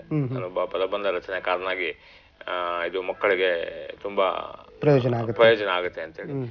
ನಮ್ಮ ಸರ್ಕಾರದವರು ಈ ಸಾರಿ ಅದನ್ನ 4ನೇ ತರಗತಿ ಮತ್ತು ಕೆಲವು ಈ ಪ್ರೈಮರಿ ಸ್ಕೂಲಲ್ಲಿ ಅದನ್ನ ಅಳವಡಿಸಿದ್ದಾರೆ. ಕೆಲವು ಪದಬಂಧಗಳು ಆ ಪುಸ್ತಕಗಳಲ್ಲಿ ಸೇರಿಸಿದ್ದಾರೆ. ಸರಿ, ಈ ಕ್ರಾಸ್ ವರ್ಡ್ ಅಲ್ಲಿ ಏನೋ ಸ್ವಲ್ಪ ವಿಶೇಷ ಇದರಲ್ಲಿ ನೋಡಿ, ಇದು ಸಾಹಿತ್ಯ ಕ್ವಿಜ್ ಅಂತೇಳಿ. ಇದರಲ್ಲಿ ಆ ಬರೀ ಎಲ್ಲ ಪದಗಳು ಮೆಸ್ ಎಲ್ಲ ಸೇರ್ಕೊಂಡಿರುತ್ತೆ. ಎಲ್ಲ ಅಕ್ಷರಗಳು 100 ಅಕ್ಷರಗಳಿದೆ. ಆ ಅಕ್ಷರಗಳ ಮಧ್ಯೆ ಸಾಹಿತ್ಯಗಳ ಹೆಸರುಗಳಿದೆ. ಸಾಹಿತ್ಯಗಳ ಹೆಸರಾಗ್ಬೋದು, ಪುಸ್ತಕಗಳ ಹೆಸರಾಗ್ಬೋದು. ಒಬ್ಬೇ ಸಾಹಿತ್ಯ ಬರೆದಿರ್ತಕ್ಕಂಥ ಒಂದು 8 ಪುಸ್ತಕನ ಇದ್ರಲ್ಲಿ ಗುರ್ತಿಸಿ ಪುಸ್ತಕದ ಹೆಸರು ಅಂತ ಹೇಳ್ಬೋದು. ಈ ತರ ಆ ಅಕ್ಷರಗಳಲ್ಲಿ ಹೀಗೆ ಮೇಲಿಂದ ಕೆಳಗೆ, ಎಡದಿಂದ ಬಲಕ್ಕೆ, ಓರೆ ಕೋರೆ, ಎಡ ಬಲ ಈ ತರದಲ್ಲಿ ಅದು ತುಂಬಿಕೊಂಡಿರುತ್ತೆ. ಇದನ್ನ ಗುರ್ತಿಸುವಂಥದ್ದು ಇದು ಮಕ್ಕಳಿಗೆ ತುಂಬಾ ಮುದ ಕೊಡುವಂಥದ್ದು. ಎಲ್ಲೋ ಒಂದು ಸಿಕ್ಕರೆ, ಈಗ ಶಿವರಾಮ್ ಕಾರಂತದ್ದು ಒಂದು ಬೆಟ್ಟದ ಜೀವ ಅಂತ ತಗೊಂಡ್ರೆ ಆ ಬೆಲ್ಲೋ ಒಂದು ಬೇ ಅಂತ ಹುಡ್ಕೊಂಡು ಇದೊಂದು ಏನು ಅಂತಂದ್ರೆ, ಇದು ಈ ಅಕ್ಷರಗಳೆಲ್ಲ ಮಿಶ್ರಣ ಆಗಿರುತ್ತೆ. ಅದಕ್ಕೆ ಒಂದು ರೂಪ ಕೊಡ್ಬೇಕು. ಅದು ಒಂದು ಪದ ತಯಾರಾಗಬೇಕಲ್ಲಿ. ಅದಾಗ್ಬಿಟ್ಟು ಈ ಮಾರ್ಕ್ ಮಾಡಿದೀವಲ್ಲ ಆ ವಿಶೇಷ ಅಂಕಣಗಳು, ಅದ್ರಲ್ಲಿ ಸಿಗುವಂತ ಪದಗಳನ್ನೆಲ್ಲ ತಗೊಂಡು ಆ ಕೆಳಗಡೆ ಒಂದು ಚಿತ್ರ ಇರುತ್ತೆ. ಆ ಚಿತ್ರಕ್ಕೆ ಸಂಬಂಧಪಟ್ಟಂತ ಒಂದು ಶೀರ್ಷಿಕೆ ಕೊಡ್ಬೇಕು. ಇದು ಒಂದು ಮಕ್ಕಳಿಗೆ ತುಂಬಾ ಮಕ್ಕಳನ್ನ ಸೆಳೆಯುವಂತ ಒಂದು, ಬಹಳ ಸರಳವಾಗಿ ಮಕ್ಕಳು ಪದಬಂಧಕ್ಕೆ ತೊಡಗಿಸ್ಕೋಬಹುದು. ಸರಿ, ಇನ್ನು ಇಲ್ಲಿ ಪದಬಂಧ ರಚನೆಕಾರ ಇರ್ಬೋದು, ಲೇಖಕ ಇರ್ಬೋದು, ಇಲ್ಲಿ ಅವ್ರಿಗೆ ಒಂದು ನಿರೀಕ್ಷೆ ಇರುತ್ತೆ. ನಾನು ಬರೆದಿರ್ತಕ್ಕಂಥ ಲೇಖನಕ್ಕೆ, ನಾನು ಬರೆದಿರ್ತಕ್ಕಂಥ ಪದಬಂಧನಕ್ಕೆ, ಅಥವಾ ನಾನು ರಚಿಸ್ತಕ್ಕಂಥ ಪದಬಂಧಕ್ಕೆ ಒಂದು ನಿರ್ದಿಷ್ಟವಾದಂಥ ಆಶಯ, ಒಂದು ಉದ್ದೇಶ ಇರುತ್ತೆ. ಉದ್ದೇಶ, ಪ್ರತಿಕ್ರಿಯೆ ಇದೆಲ್ಲವೂ ಬೇಕಾಗುತ್ತೆ. ನೀವು ಓದುಗರಿಂದ ಏನು ನಿರೀಕ್ಷೆ ಮಾಡ್ತೀರಿ, ಅಥವಾ ಓದುಗರಿಗೆ ಇದರಿಂದ ಆಗ್ತಕ್ಕಂಥ ಪ್ರಯೋಜನವನ್ನು ಯಾವ ರೀತಿ ತಾವು ನಿರೀಕ್ಷೆ ಮಾಡ್ತೀರಿ? ಈಗ ಪದಬಂಧ ಬರೇ ಸುಮ್ಮನೆ ಏನೋ ಕಾಲ ಕಳೆಯೋದಕ್ಕೆ ತುಂಬಿಸ್ಬೇಕು ಅಂತ ಯಾರು ತಿಳ್ಕೊಳ್ಬಾರ್ದು. ನನಗೆ ಬಹಳಷ್ಟು ಒಡನಾಟ ಇದೆ. ನಮ್ಮ ಓದುಗರು ಪದಬಂಧ ತುಂಬಿಸುವಂತವ್ರು, ಅವರು ನೇರ ಸಂಪರ್ಕ ಇದ್ದಾರೆ. ನನ್ನ ಬಹಳಷ್ಟು ಗೆಳೆಯರಿದ್ದಾರೆ. ಪರಿಚಯ ಇಲ್ದಿರೋರು ಬಹಳ ಜನ ಫೋನ್ ಮಾಡಿ ಮಾತಾಡಿದ್ದಾರೆ, ಪತ್ರಗಳು ಬರ್ದಿದ್ದಾರೆ ನನ್ನ ವಿಳಾಸ ತಗೊಂಡು. ಇದ್ರಲ್ಲಿ ಏನಂದ್ರೆ ಎಲ್ಲಾರ್ಗೂ ಒಂದೇ, ಪದಬಂಧ ತುಂಬಿಸೋದ್ರ ಜೊತೆನಲ್ಲಿ ಆ ಟೈಮ್ ಪಾಸ್ ಮಾಡೋದ್ರ ಜೊತೆಲಿ ನಮ್ಮ ಜ್ಞಾನಾಭಿವೃದ್ಧಿ ಮಾಡ್ಕೊಳ್ಬೇಕು. ನನ್ನ ಆಶೆ ಏನೋ ಅದೇ. ಒಂದು ಪದಬಂಧ ತುಂಬಿಸಿದಾಗ ಏನೋ ಒಂದು ಹೊಸ ವಿಷಯ ಗೊತ್ತಾದ್ರೆ ಯಾವ್ದೋ ಇಲ್ಲ ಒಂದು ಕಾದಂಬರಿ, ಒಂದು ಲೇಖಕನ ಹೆಸರು ಕೊಟ್ಬಿಟ್ಟು ಆ ಕಾದಂಬರಿ ಹೆಸರು ಬರೀರಿ ಅಂತ ಹೇಳಿದಾಗ ಎಲ್ಲರೂ ಸಾಮಾನ್ಯವಾಗಿ ಗೊತ್ತಿರುತ್ತೆ. ಸಾಹಿತ್ಯ ಕ್ಷೇತ್ರದಲ್ಲಿ ಗೊತ್ತಿಲ್ಲದೆ ಇರೋರ್ಗೆ ಅದೊಂದು ವಿಷಯ ಗೊತ್ತಾದ್ರೆ ಅವತ್ತು ನಮ್ಮ 1000 ಲಕ್ಷಾಂತರ ಪದಬಂಧ ತುಂಬಿಸೋರಲ್ಲಿ ಅದು ಒಂದು ನನಗೆ ಒಬ್ಬ ಸಂತೋಷ ಕೊಡುವಂತ ವಿಷಯ. ಹೀಗೆ ಏನಾದ್ರು ಒಂದು ಜ್ಞಾನಾಭಿವೃದ್ಧಿ ಆಗ್ಬೇಕು, ಅವ್ರಿಗೆ ಇದು ಸಿಗ್ಬೇಕು ಅನ್ನೋದು ನನ್ನ ಆಶೆ. ಅಂದ್ರೆ ಪದಬಂಧ ತುಂಬಿಸುವವರಿಗೆ ಅಲ್ಲಿ ಹೆಚ್ಚಿಗೆ ಸಾಮಾನ್ಯ ಜ್ಞಾನ ಬೆಳೆಯುತ್ತೆ. ಮತ್ತೆ ಆಗ್ಲೇ ನಾವು ಮಾತಾಡ್ಕೊಂಡಂತೆ ಭಾಷಾ ಜ್ಞಾನ ಬರುತ್ತೆ. ನಮ್ಮ ಸಾಹಿತ್ಯ, ಸಂಸ್ಕೃತಿ, ಕಲೆ, ಕ್ರೀಡೆ ಎಲ್ಲ ವಿಷಯಗಳ ಬಗ್ಗೆ ಒಂದು ಮಾಹಿತಿ ಇದರಲ್ಲಿ ಇರುತ್ತೆ. ಒಂದು ಪದಬಂಧ ಅಂದ್ರೆ ಎಲ್ಲಾ ವಿಷಯಗಳು ಇರುತ್ತೆ. ಸಾಹಿತ್ಯ, ವಿಜ್ಞಾನ, ಸಂಸ್ಕೃತಿ ಎಲ್ಲ ಇರುತ್ತೆ. ಇನ್ನು ಸರ್, ತಾವು ಸ್ವತಃ ಲೇಖಕರು, ತಾವು ಆಗ್ಲೇ ಹೇಳಿದ ಹಾಗೆ ಪತ್ರಿಕೋದ್ಯಮಿಯಾಗಿ ನಮ್ಮ ಸಾಹಿತ್ಯ ಪ್ರವೇಶ ಮಾಡಿದವರು. ಇಲ್ಲಿ ಲೇಖನ ಬರೆಯೋದಕ್ಕಿಂತ ಹೆಚ್ಚಿಗೆ ನಿಮ್ಮನ್ನು ಯಾಕೆ ಪದಬಂಧನೇ ಆಕರ್ಷಣೆ ಮಾಡ್ತಾ ಹೋಗ್ತು? ಇಲ್ಲ, ನಾನೇನಂತಂದ್ರೆ ಒಂದು ಪದಬಂಧ ಒಂದು ಬದ್ಧತೆ ಇರುತ್ತೆ. ಈಗ ನೀವು ಪ್ರತಿನಿತ್ಯ ಅಂಕಣ ಕೊಟ್ಟಿರೋದ್ರಿಂದ ನನಗೆ ಅದು ಒಂದು ಜವಾಬ್ದಾರಿ ಕೆಲಸ. ಪತ್ರಿಕೆ ನನ್ನ ಈ ಅಂಕಣ ನೀನು ಬರಿ ಅಂತ ಹೇಳಿದ್ಮೇಲೆ ಅದನ್ನ ಪ್ರತಿನಿತ್ಯ ನಾನು ಕೊಡ್ಲೇಬೇಕದು. ನನಗೆ ಎಷ್ಟೇ ತೊಂದರೆ ತಾಪತ್ರಯಗಳಲ್ಲಿ, ನನಗೆ ಏನೇ ಯಾವುದೇ ಕೆಲಸಗಳ ಒತ್ತಡಗಳ ಮಧ್ಯೆನೂ ಆ ಕಾಲಮನ್ನ ಆ ಅಂಕಣನ ಬರ್ಕೊಡೋದು ನನ್ನ ಬದ್ಧತೆ ಆಗಿರುತ್ತೆ. ಹಾಗಾಗಿ ನಾನು ನಿತ್ಯ ಸುಮಾರು 2 ಪತ್ರಿಕೆಗೆ ಪ್ರತಿನಿತ್ಯ ಮಾಡ್ತಾ ಇದ್ದೀನಿ. ಮತ್ತೆ ಅದ್ರ ಜೊತೆನಲ್ಲಿ ವಾರ ಪತ್ರಿಕೆಗಳು, ಮಾಸ ಪತ್ರಿಕೆಗಳೆಲ್ಲ ಮಾಡಿದ್ರೆ ಪ್ರತಿನಿತ್ಯ ನಾನು 3 ಪದಬಂಧಗಳನ್ನ ತಯಾರಿ ಮಾಡಲೇಬೇಕು. ಹೀಗಾಗಿ ನನಗೆ ಸುಮಾರು ಮೊದಲು ನಾನು 1-1.5 ಗಂಟೆ 2 ಗಂಟೆ ಒಂದು ಪದಬಂಧ ತಯಾರಿಗೆ ತಗೊಳ್ತಾ ಇದ್ದೆ. ಈಗ ನಾನು ಕಂಪ್ಯೂಟರ್ ಎಲ್ಲ ಬಳಸಿ ಆಧುನಿಕ ತಂತ್ರಜ್ಞಾನ ಬಳಸ್ಕೊಂಡ್ರು ಸಹ ಒಂದು 40 ನಿಮಿಷ ಬೇಕಾಗತ್ತೆ. ಅಥವಾ ಒಂದು ವಿಷಯದ ಬಗ್ಗೆ ಸಿನಿಮಾ ಹೋದಾಗ ನಾನು ಅಧ್ಯಯನದ ಜೊತೆನಲ್ಲೇ ಪದಬಂಧನ ತುಂಬಿಸ್ಕೊಂಡು ರಚನೆ ಮಾಡ್ಕೊಂಡು ಹೋಗ್ಬೇಕಾದ್ರೆ ಸ್ವಲ್ಪ ಇನ್ನೂ ಜಾಸ್ತಿ ಟೈಮು ತಗೊಳ್ಬೋದು. ಹೀಗಾಗಿ ನನ್ನ ಎಲ್ಲ ಕಾಲನೂ ಇದಕ್ಕೆ ಸೀಮಿತ ಆಗಿರೋದ್ರಿಂದ ನನ್ನ ಈ ಮೊದಲಿನ ಈ ಲೇಖನ ಬರೆಯೋದೇ ಆಗಲಿ, ಪುಸ್ತಕ ಬರೆಯೋದಾಗಲಿ ಇದು ಸಾಧ್ಯ. ಈ ಲೇಖನ ಬರೆಯುವಂಥ ಸಂದರ್ಭದಲ್ಲಿ ನಿಮ್ಮ ಆಯ್ಕೆಗಳೇನು ಸರ್? ಯಾವುದ್ರ ಕಡೆ ಹೆಚ್ಚಿಗೆ? ನಾನು ಸಾಮಾನ್ಯವಾಗಿ ವಾರ್ತಾ ಇಲಾಖೆಗೆ ಬಂದಿದ್ರಿಂದ ಹಾಂ ಹಾಂ ನಾನು ಬರೆದಂತ ಲೇಖನಗಳು ಬಹಳಷ್ಟು ಡೆವಲಪ್ಮೆಂಟ್ಗೆ ಸಂಬಂಧಪಟ್ಟಿದ್ದು, ಅದು ಬಿಟ್ಟರೆ ಸಿನಿಮಾಗೆ ಸಂಬಂಧಪಟ್ಟಿದ್ದು. ಸಿನಿಮಾ ಲೇಖನಗಳು ನಂದು ಬಹಳಷ್ಟು ಮಂಗಳ, ಕರ್ಮವೀರ ಇಲ್ಲೆಲ್ಲ ತುಂಬಾ ಪ್ರಕಟ ಆಯಿತು. ಹಾಗಾಗಿ ಅದು ಬಿಟ್ರೆ ನನ್ನ ಸರ್ಕಾರದ ಜೊತೆನಲ್ಲಿ ಬಹಳ ನೋಡಿ, ಇದೊಂದು ಭತ್ತದ ಇದೊಂದು ಡ್ರಮ್ ಸೀಡರ್ ಅಂತ ಒಂದು ಈ ಮಂಡ್ಯದಲ್ಲಿ ಗದ್ದೆಗಳಲ್ಲಿ ಬಳಸುವಂತ ಒಂದು ಸಾಧನ. ಅದೊಂದು ಹೊಸದಾಗಿ ಬಂದಾಗ ನಾನು ಮಂಡ್ಯದಲ್ಲಿ ವಾರ್ತಾಧಿಕಾರಿ ಆಗಿದ್ದೆ 4 ವರ್ಷ. ಅದು ನನಗೆ ಬಹಳ ತುಂಬಾ ಹಿಡಿಸ್ತದು. ಅದರಲ್ಲಿ ಪ್ರಾತ್ಯಕ್ಷಿಕೆಗೆಲ್ಲ ಹೋಗಿ ನೋಡಿದೆ. ಅದ್ರ ಬಗ್ಗೆ ಯಾಕೆ ನಮ್ಗೆಲ್ಲ ರೈತರಿಗೂ ಒಂದು ಅರಿವು ಕೊಡಬಾರ್ದು ಅಂತ ಹೇಳಿ ಭತ್ತ ಬಿತ್ತನೆ ಮಾಡುವಂತ ಒಂದು ಉಪಕರಣ ಇದು. ಅದ್ರ ಬಗ್ಗೆ ಒಂದು ಅಂದ್ರೆ ಡೆವಲಪ್ಮೆಂಟಲ್ ತುಂಬಾ ನಾನು ಅಭಿವೃದ್ಧಿ ಪರ ಲೇಖನಗಳನ್ನ ಬಹಳ ಬರೆದಿದ್ದೆ. ಆದರೂ ಒಂದಂತೂ ನಾವು ಗಮನಿಸ್ಬೋದು ಸರ್, ನೀವು ಒಂದು 2 ಪುಟ 3 ಪುಟ 4 ಪುಟ ಲೇಖನ ಬರೆಯೋದು ಎಷ್ಟು ಚೆನ್ನಾಗಿರುತ್ತೋ ಅದರ 10 ಪಟ್ಟು ಪದಬಂಧ ಎಲ್ಲ ವಿಷಯನ ಹೇಳುತ್ತೆ. ನನಗೂ ಪದಬಂಧದ ಬಗ್ಗೆನೇ ಹೆಚ್ಚಿನ, ಹಾಗಾಗಿ ಬಹುಶಃ ತಾವು ಪದಬಂಧಕ್ಕೆ ಆದ್ಯತೆಯನ್ನು ಕೊಡ್ತಾ ಬಂದ್ರಿ ಸರ್. ನಿಮ್ಮ ಹವ್ಯಾಸಗಳಲ್ಲಿ ಕಾರ್ಯಕ್ರಮ ಸಂಘಟನೆ ಕೂಡ ಒಂದು ಬಹಳ ಮುಖ್ಯವಾದದ್ದು. ರಾಷ್ಟ್ರ ಮಟ್ಟದ ಅಂತಾರಾಷ್ಟ್ರೀಯ ಮಟ್ಟದ ಕಾರ್ಯಕ್ರಮಗಳನ್ನ ಸಂಘಟನೆ ಮಾಡಿದ್ರಿ. ಈ ಸಂಘಟನೆ ಅನುಭವಗಳನ್ನ ಸ್ವಲ್ಪ ಹಂಚಿಕೊಳ್ಳಿ ಸರ್. ಇದು ಏನಾಗಿದೆ, ಈ ವಾರ್ತಾ ಇಲಾಖೆಯಲ್ಲಿ ಕಾರ್ಯಕ್ರಮಗಳನ್ನು ಸಂಘಟನೆ ಮಾಡೋದು ಒಂದು ನಮ್ಮ ಉದ್ಯೋಗದಲ್ಲಿ ಒಂದು ಭಾಗ ಅದು. ಹೀಗಾಗಿ ನಾನು 4 ವರ್ಷ ಮಂಡ್ಯದಲ್ಲಿ ಜಿಲ್ಲಾ ವಾರ್ತಾಧಿಕಾರಿ ಆಗಿದ್ದಾಗ ಗ್ರಾಮೀಣ ಪ್ರದೇಶದಲ್ಲಿ ಹೋಗಿ ಈ ನಮ್ಮ ಸರ್ಕಾರದ ಕಾರ್ಯಕ್ರಮಗಳನ್ನ ಜನರಿಗೆ ತಿಳಿಸುವಂತಹ ಕಾರ್ಯಕ್ರಮಗಳು, ಅದನ್ನ ವಿಚಾರ ಸಂಕಿರಣಗಳಾಗ್ಬೋದು, ತೀವ್ರ ಪ್ರಚಾರ ಆಂದೋಲನಗಳಾಗ್ಬೋದು, ಇಂಥ ಕಾರ್ಯಕ್ರಮಗಳನ್ನೆಲ್ಲ ಅಲ್ಲಿ ಹಮ್ಮಿಕೊಳ್ತಾ ಇದ್ದೆ. ಮತ್ತೆ ಇಲ್ಲಿ ವಾರ್ತಾ ಇಲಾಖೆಯಲ್ಲಿ ನಾನು ಈ ಸಾರ್ಕ್ ಸಮ್ಮೇಳನ ಮತ್ತೆ ಶ್ರವಣಬೆಳಗೊಳದಲ್ಲಿ ನಡೆದ ಮಹಾಮಸ್ತಕಾಭಿಷೇಕ, ಆಮೇಲೆ ಈ ಫೋಟೋ ನೋಡಿ ಅಣ್ಣವ್ರ ಜೊತೆ ಇದ್ದೀರಿ ಇಲ್ಲಿ. ಹೌದೌದು, ಇದು ಡಾಕ್ಟರ್ ರಾಜ್ಕುಮಾರ್ ಅವ್ರಿಗೆ ಪಾಲ್ಕೆ ಪ್ರಶಸ್ತಿ ಬಂದಾಗ ಅವ್ರ ಜೊತೆ ನಾನು ಡೆಲ್ಲಿಗೆ ಹೋಗಿದ್ದು. ಅಲ್ಲಿ ನಾನು ಒಬ್ಬ, ಇದು ಅಲ್ಲೇ ಹೋಟ್ಲಲ್ಲಿ ಅಶೋಕ ಹೋಟ್ಲಲ್ಲಿ ಅವರು ತಂಗಿದ್ದ ಅಶೋಕ ಹೋಟ್ಲಲ್ಲಿ ಅವತ್ತು ಬೆಳಿಗ್ಗೆ ತೆಗೆದಿರ್ತಕ್ಕಂಥ ಫೋಟೋ ಇದು ರಾಜ್ಕುಮಾರ್ ಅವ್ರ ಜೊತೆ. ಈ ಸಿನಿಮಾಗೆ ಸಂಬಂಧಪಟ್ಟಂಗೆ ನಾನು ಬಹಳಷ್ಟು ಈ ತರ ಸಂಗ್ರಹ ಎಲ್ಲ ಇರೋದ್ರಿಂದ ನಾನು ಬಹಳ ಒಲವಿಸ್ಕೊಂಡಿದ್ದೀನಿ. ಈಗ ನಾನು ರಾಜ್ಕುಮಾರ್ ಅವ್ರ ಬಗ್ಗೆ ಒಂದು ಪುಸ್ತಕನೂ ಬರಿತಾ ಇದ್ದೀನಿ. ಅದು ಸಾಮಾನ್ಯ ಈ ಸರ್ಕಾರದ ಕಡೆಯಿಂದ ಅವ್ರಿಗೆ ಒಂದು ದೊಡ್ಡ ಅಭಿನಂದನಾ ಸಮಾರಂಭ ಆಗಿ ಅಲ್ಲಿ ಹೋದ ತಿಂಗಳು ಅದು ರಿಲೀಸ್ ನಮ್ಮ ಸ್ಪಿನ್ ಮಾಂತ್ರಿಕ ಕುಂಬಳೆ ಅವ್ರ ಜೊತೆ ಕೂಡ ಇದ್ದೀರಿ. ಅದು ಈ ಬೆಂಗಳೂರು ಮಹಾನಗರ ಪಾಲಿಕೆಯಲ್ಲಿ ನಾನು ಸಾರ್ವಜನಿಕ ಸಂಪರ್ಕಾಧಿಕಾರಿ ಆಗಿದ್ದಾಗ ಅಲ್ಲಿ ಪ್ರತಿ ವರ್ಷ ನಮ್ಮ ಈ ನಗರ ಪಿತೃಗಳಿಗೆ 100 ಜನ ನಗರ ಪಾಲಿಕೆ ಸದಸ್ಯರಿಗೆ ಒಂದು ಕೆಂಪೇಗೌಡ ದಿನಾಚರಣೆ ಸಂದರ್ಭದಲ್ಲಿ ಒಂದು ಆಟೋಟಗಳನ್ನ ಏರ್ಪಡಿಸ್ತೀವಿ. ಅಂತ ಸಂದರ್ಭದಲ್ಲಿ ಕ್ರಿಕೆಟ್ ಆಟಕ್ಕೆ ಅವ್ರನ್ನ ಗೆಸ್ಟ್ ಆಗಿ ಕರೆದಿದ್ವಿ. ಆ ಕಾರ್ಯಕ್ರಮ ಸಂಘಟನೆ ಮಾಡಿದಾಗ ಅವ್ರನ್ನ ಇಲ್ಲಿ ನಮ್ಮ ಮಲ್ಲಿಗೆ ಕವಿ ಸ್ವಾಮಿ ಅವರು ಅವರ ಶ್ರೀಮತಿ ಅವ್ರನ್ನ ಇಲ್ಲಿ ನಾನು ನನ್ನ ಶ್ರೀಮತಿ ಮಲ್ಲಿಕಾ ಇಬ್ರು ಇದಕ್ಕೆ ಮಂಡ್ಯಗೆ ಕರ್ಕೊಂಡು ಹೋಗಿದ್ವಿ. ಮಂಡ್ಯಕ್ಕೆ ಒಂದು ಸನ್ಮಾನ ಮಾಡ್ಬೇಕು ಅಂತ ಹೇಳಿದ್ರು. ನಾನು ಅಲ್ಲಿ ಮುಖ್ಯ ಅತಿಥಿ ಆಗಿದ್ದೆ. ಆ ಕಾರ್ಯಕ್ರಮ ಏರ್ಪಾಟ್ ಮಾಡೋದಕ್ಕೆ ಅಲ್ಲಿ ಕೆ ಪ್ರಹ್ಲಾದ್ ರಾವ್ ಅಂತೇಳಿ ಮಂಡ್ಯದಲ್ಲಿ ಒಬ್ರು ಇದ್ದಾರೆ. ಅವ್ರು ಬಹಳ ಕಾರ್ಯಕ್ರಮಗಳನ್ನ ಈಗ ಸಂಘಟನೆ ಮಾಡ್ತಾ ಇರ್ತಾರೆ. ಆ ಸಂದರ್ಭದಲ್ಲಿ ಸರ್ ಇಲ್ಲಿ ಒಂದು ಈ ಪದಬಂಧ ಕೂಡ ಸಾಹಿತ್ಯ ಪ್ರಕಾರಕ್ಕೆ ಬರುತ್ತೆ, ನಿಮ್ಮ ಲೇಖನ ಕೂಡ ಸಾಹಿತ್ಯ ಪ್ರಕಾರಕ್ಕೆ ಪತ್ರಿಕೋದ್ಯಮಕ್ಕೆ ಬರುತ್ತೆ. ಸರ್ ನನಗೆ ಒಂದು ಕುತೂಹಲದ ಸಂಗತಿ ಏನಂದರೆ, ಈ ಪದಬಂಧ ಪ್ರಕಾರ ಒಂದು ಸಾಹಿತ್ಯ ಪ್ರಕಾರವೇ ಅಥವಾ ಒಂದು ಪತ್ರಿಕೋದ್ಯಮದ ಪ್ರಕಾರವೇ ಅಥವಾ ಇವೆರಡರ ಮಧ್ಯೆ ನಿರ್ದಿಷ್ಟವಾಗಿ ಬೇರೆ ಏನಾದರೂ ನಾವು ಕರೀಬೋದಾ? ಬಹಳ ಒಳ್ಳೆ ಪ್ರಶ್ನೆ ಕೇಳಿದ್ರಿ. ನನ್ನಲ್ಲಿ ಇರ್ತಕ್ಕಂಥ ಜಿಜ್ಞಾಸೆನ ನೀವು ಪ್ರಶ್ನೆ ರೂಪದಲ್ಲಿ ಕೇಳಿದ್ದೀರಿ. ನನಗೂ ಇದು ಯಾಕೆ ಅಂತಂದ್ರೆ ನಾನು ಬಹಳ ಹೇಳ್ತಾ ಇದ್ದೀನಿ, ಇದನ್ನ ನಾವು ಇದು ಸಾಹಿತ್ಯ, ಕ್ರೀಡೆ, ವಿಜ್ಞಾನ ಎಲ್ಲ ಸೇರಿಸಿ ಪದಬಂಧ ಮಾಡ್ತೀವಿ. ನಾವು ಕರ್ನಾಟಕದ ಒಂದು 10-12 ಜನ ಪದಬಂಧ ರಚನೆಕಾರರು. ನಮ್ಮನ್ನ ಸಾಹಿತಿಗಳು ಅಂತಾನು ಯಾರು ಗುರುತಿಸಿಲ್ಲ. ಅದು ನಾನು ಮೊನ್ನೆ ಈ ಸರಿ ಸಾಹಿತ್ಯ ಪರಿಷತ್ತು ಅಕಾಡೆಮಿ ಅಧ್ಯಕ್ಷರಿಗೆಲ್ಲ ನಾನು ಒಂದು ಪತ್ರ ಬರೆದಿದ್ದೀನಿ. ನಮ್ಮನ್ನ ಯಾವ ಥರದಾದ್ರೂ ಗುರುತಿಸಿ ಅಂತ. ಹೋಗ್ಲಿ, ನಮ್ಮನ್ನ ಪತ್ರಕರ್ತರು ಇವರು ಅಂಕಣ ಬರೀತಾರೆ, ಇವರು ಜರ್ನಲಿಸ್ಟು ಅಂತೇಳಿ ಟ್ರೀಟ್ ಮಾಡ್ತಾರೆ ಅಂದರೆ ಆ ಥರದ್ದು ಇಲ್ಲ. ಹೀಗಾಗಿ ನಾವು ಏನು ಗೊತ್ತಿಲ್ಲದೆ ನಾವೊಂದು ಪ್ರಕಾರನ ಬಳಸ್ಕೊಂಡು ಮಾಡ್ತಾ ಇದ್ದೀವಿ.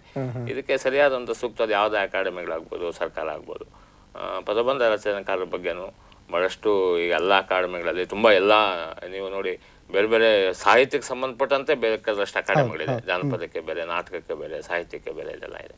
ಇದನ್ನು ಯಾವುದಾದ್ರೂ ಒಂದು ಪ್ರಕಾರದಲ್ಲಿ ಸೇರಿಸ್ಕೊಂಡು ನಮ್ಮನ್ನು ಗುರುತಿಸ್ಬೇಕು ಅಂತೇಳಿ ನಾನು ಮನವಿ ಮಾಡಿಕೊಳ್ತಾ ಇದ್ದೆ. ಅದು ಆದಾಗ ಈ ಪದಬಂಧ ಪ್ರಕಾರಕ್ಕೆ ಒಂದು ನ್ಯಾಯ ಸಿಗುತ್ತೆ, ಒಂದು ನೆಲೆ ಸಿಗಬೇಕು ಖಂಡಿತ. ಇನ್ನು ಸರ್, ಇದರ ಮಧ್ಯೆ ಈ ಮನವಿಯ ಮಧ್ಯೆನೆ ತಮಗೆ ಸಿಕ್ಕಂತ ಪುರಸ್ಕಾರಗಳ ಬಗ್ಗೆ ತಿಳಿಸ್ಕೊಡಿ. ನನಗೂ ಆದಷ್ಟು ದೊಡ್ಡ ದೊಡ್ಡ ಪುರಸ್ಕಾರ ಇಲ್ಲದೆ ಇರ್ಬೋದು, ಆದರೆ ನನ್ನ ಈ ವೃತ್ತಿನ ಮುಂದುವರ್ಸ್ಕೊಂಡು ಹೋಗೋದಕ್ಕೆ ಒಂದು ಪುರಸ್ಕಾರ ಸಿಕ್ಕಿದಾಗ ನನಗೆ ಇದನ್ನು ಕ್ವಾಲಿಟಿ ಕೊಡಬೇಕು, ಇದರಲ್ಲಿ ಗುಣಮಟ್ಟ ಕಾಪಾಡ್ಕೊಳ್ಬೇಕು ಅನ್ನೋ ಒಂದು ಜವಾಬ್ದಾರಿ ನನ್ನ ಮೇಲೆ ಬರುತ್ತೆ.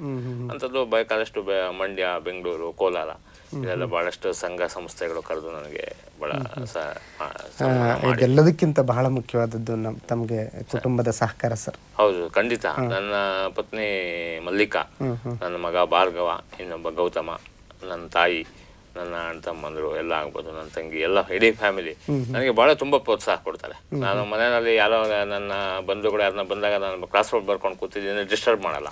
ನನ್ನ ಪತ್ನಿ ಅಂತೂ ನಾನು ಬಂದು ಕೂತ್ಕೊಂಡಾಗ ನನಗೆ ಕಾಫಿ ತಿಂಡಿ ಅಲ್ಲಿಗೆ ಸರಬರಾಜು ಮಾಡ್ತಾರೆ. ಮತ್ತು ಭಾಳಷ್ಟು ಅವರು ನನಗೆ ಈ ಕ್ಲೂಸ್ ಹೇಳ್ಕೊಡೋದು, ಅವರು ನನಗೊಂದು ಜೊತೆನಲ್ಲಿ ಒಂದು ಎನ್ಸೈಕ್ಲೋಪೀಡಿಯಾ ಇದ್ದಂಗೆ ನನ್ನ ಪತ್ನಿ ನನಗೆ.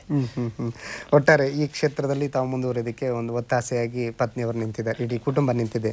ಅದ್ರ ಜೊತೆನಲ್ಲಿ ನಾನು ಕೆಲಸ ಮಾಡಿದಂಥ ವಾರ್ತಾ ಇಲಾಖೆ, ಈಗ ಬೆಂಗಳೂರು ಜಲಮಂಡಲಿಯಲ್ಲಿ ನಾನು ಸಾರ್ವಜನಿಕ ಸಂಪರ್ಕ ಅಧಿಕಾರಿಯಾಗಿ, ಅಲ್ಲಿನ ಅಧ್ಯಕ್ಷರಾದ ಶ್ರೀ ಪಟ್ನಾಯಕ್ ಅವರು ಅಷ್ಟೇ ಭಾಳ ಸಂಸ್ಕೃತಿ ಸಾಹಿತ್ಯ ಅಂದರೆ ಭಾಳ ಇಷ್ಟ. ಅವರ ಎಲ್ಲ ಪ್ರೋತ್ಸಾಹದಿಂದ ನಾನು ಇದೆಲ್ಲ ಮಾಡಿದೆ. ಸರ್, ಇನ್ನು ಈಗ ನಾವು ಕಡೆದಾಗಿ ಉಳಿಸ್ಕೊಂಡಿದ್ವಿ, ಪದಬಂಧದ ಪೂರ್ಣ ಮಾಡೋಣ ವೀಕ್ಷಕರಿಗೆ. ಅದರ ಒಂದು ಮುಂದುವರಿಸಿ ಸರ್. ಸರ್, ಈಗ ನಾವು 3, 4, 5 ಕ್ಲೂ ಮಾಡಿದ್ದೀವಿ. ಇನ್ನು ಉಳಿದಿದ್ದು ನಾವೀಗ 5 ಎಡದಿಂದ ಬಲಕ್ಕೆ ಹೋಗ್ಬೋದು ಅಂತ ಕಾಣಿಸುತ್ತೆ. ಈ 5 ಕ್ಲೂ ಏನಿದೆ ನೋಡೋಣ. ಈ 5 ಕ್ಲೂ ಬಿಜ್ಜಳನ ಮಂಗಳಮಯ ನಗರ, ಕಲ್ಯಾಣ. ಈಗ 5 ಮೇಲಿಂದ ಕೆಳಕ್ಕೆ ಹೋಗೋಣ. ಹೌದು, ಕಾ ಇದೆ. ಇದು ಕರುನಾಡಿನ ಕಸ್ತೂರಿ ಭಾಷೆ, ನಿಮ್ಗೆಲ್ಲರಿಗೂ ಗೊತ್ತಿದೆ. ಕಸ್ತೂರಿ ಭಾಷೆ ನಮ್ಮ ಕನ್ನಡ. ಇಲ್ಲಿ 8 ಎಡದಿಂದ ಬಲಕ್ಕೆ ಹೋದ್ರೆ ಡಾ ಇಂದ ಸ್ಟಾರ್ಟ್ ಆಗುತ್ತೆ. ಶಿವನ ಮಧುರ ವಾದ್ಯ, ಇದು ಡಮರುಗ 2 ತರ ಕರಿಬಹುದು. ಈಗ 9 ಮೇಲಿಂದ ಕೆಳಕ್ಕೆ ಹೋದ್ರೆ ಪಾಲು ಹೊತ್ತು ಸಾಗಿದವ ಧರಿಸಿದ ಪೇಟ, ಇಂದ ಸ್ಟಾರ್ಟ್ ಆಗುತ್ತೆ. ಇದು ರುಮಾಲು. 12 ಎಡದಿಂದ ಬಲಕ್ಕೆ ಹಿತವಾದ ಅಮ್ಮನ ಉಡಿ, ಇದು ಮಡಿಲು.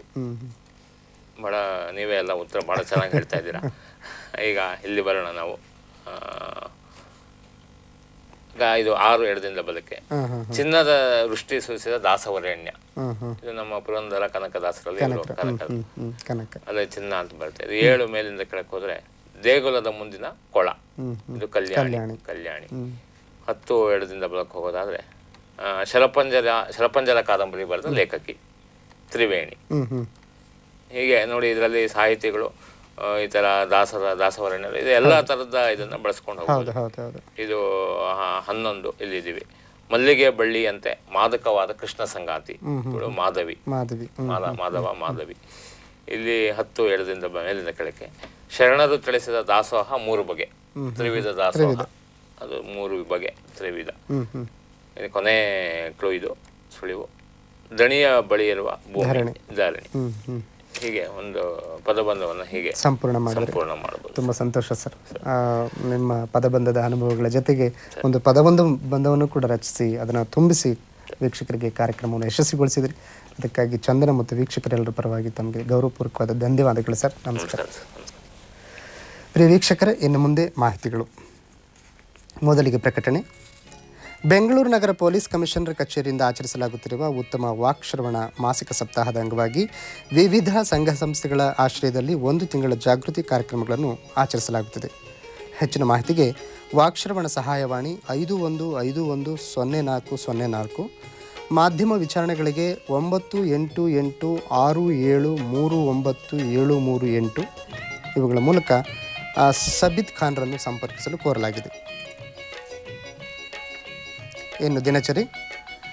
ಅಂತಾರಾಷ್ಟ್ರೀಯ ಮಹಿಳಾ ಉತ್ಸವ 2005 ಅಂಗವಾಗಿ ಮಹಿಳೆಯಿಂದ ಮಹಿಳೆಗಾಗಿ ವಸ್ತು ಪ್ರದರ್ಶನ ಕಾರ್ಯಕ್ರಮ. ಸ್ಥಳ 1ನೇ ಮಹಡಿ international art of living centre, Kanakapura ರಸ್ತೆ, ಬೆಂಗಳೂರು. ಸಮಯ ಬೆಳಗ್ಗೆ 9:55. ABN ಜೋಸೆಫ್ ರವರ ಚಿತ್ರಕಲಾ ಪ್ರದರ್ಶನ ಉದ್ಘಾಟನೆ. ಸ್ಥಳ ಕರ್ನಾಟಕ ಚಿತ್ರಕಲಾ ಪರಿಷತ್ತಿನ ಆರ್ಟ್ ಗ್ಯಾಲರಿ, ಕುಮಾರಕೃಪಾ ರಸ್ತೆ, ಬೆಂಗಳೂರು. ಸಮಯ ಸಂಜೆ 4:30. ಸ್ಟೇಟ್ ಬ್ಯಾಂಕ್ ಆಫ್ ಮೈಸೂರಿನ ನೂತನ ಶಾಖೆ ಉದ್ಘಾಟನೆ. ಸ್ಥಳ ಬಿಡದಿ, ಬೆಂಗಳೂರು ರಾಮನಗರ ರಸ್ತೆ, ಬೆಂಗಳೂರು ಗ್ರಾಮಾಂತರ ಜಿಲ್ಲೆ. ಸಮಯ ಬೆಳಗ್ಗೆ 9:30. ಶ್ರೀ ಮಾಹೇಶ್ವರಮ್ಮನವರ 29ನೇ ವಾರ್ಷಿಕೋತ್ಸವದ ಕಾರ್ಯಕ್ರಮ. ಸ್ಥಳ JC ನಗರ ಮುಖ್ಯ ರಸ್ತೆ, ಮುನ್ರೆಡ್ಡಿಪಾಳ್ಯ, ಬೆಂಗಳೂರು. ಸಮಯ ರಾತ್ರಿ 7ರಿಂದ. ವೀಕ್ಷಕರೇ, ಇಲ್ಲಿಗೆ ಇಂದಿನ ನಮ್ಮ ಬೆಳಗು ಪ್ರಸಾರ ಮುಕ್ತಾಯ ಆಗುತ್ತೆ. ನಮ್ಮ ನಾಳಿನ ಬೆಳಗು ಪ್ರಸಾರದಲ್ಲಿ ಭಾಗವಹಿಸಲಿರುವ ಅತಿಥಿ ಲೇಖಕಿ ಮತ್ತು ಪ್ರಾಧ್ಯಾಪಕಿ ಡಾಕ್ಟರ್ ಮಲ್ಲಿಕಾ ಗಂಟಿ. ಇವರೊಂದಿಗೆ ಪುನಃ ನಾಳೆ ಭೇಟಿಯಾಗೋಣ. ನಮಸ್ಕಾರ.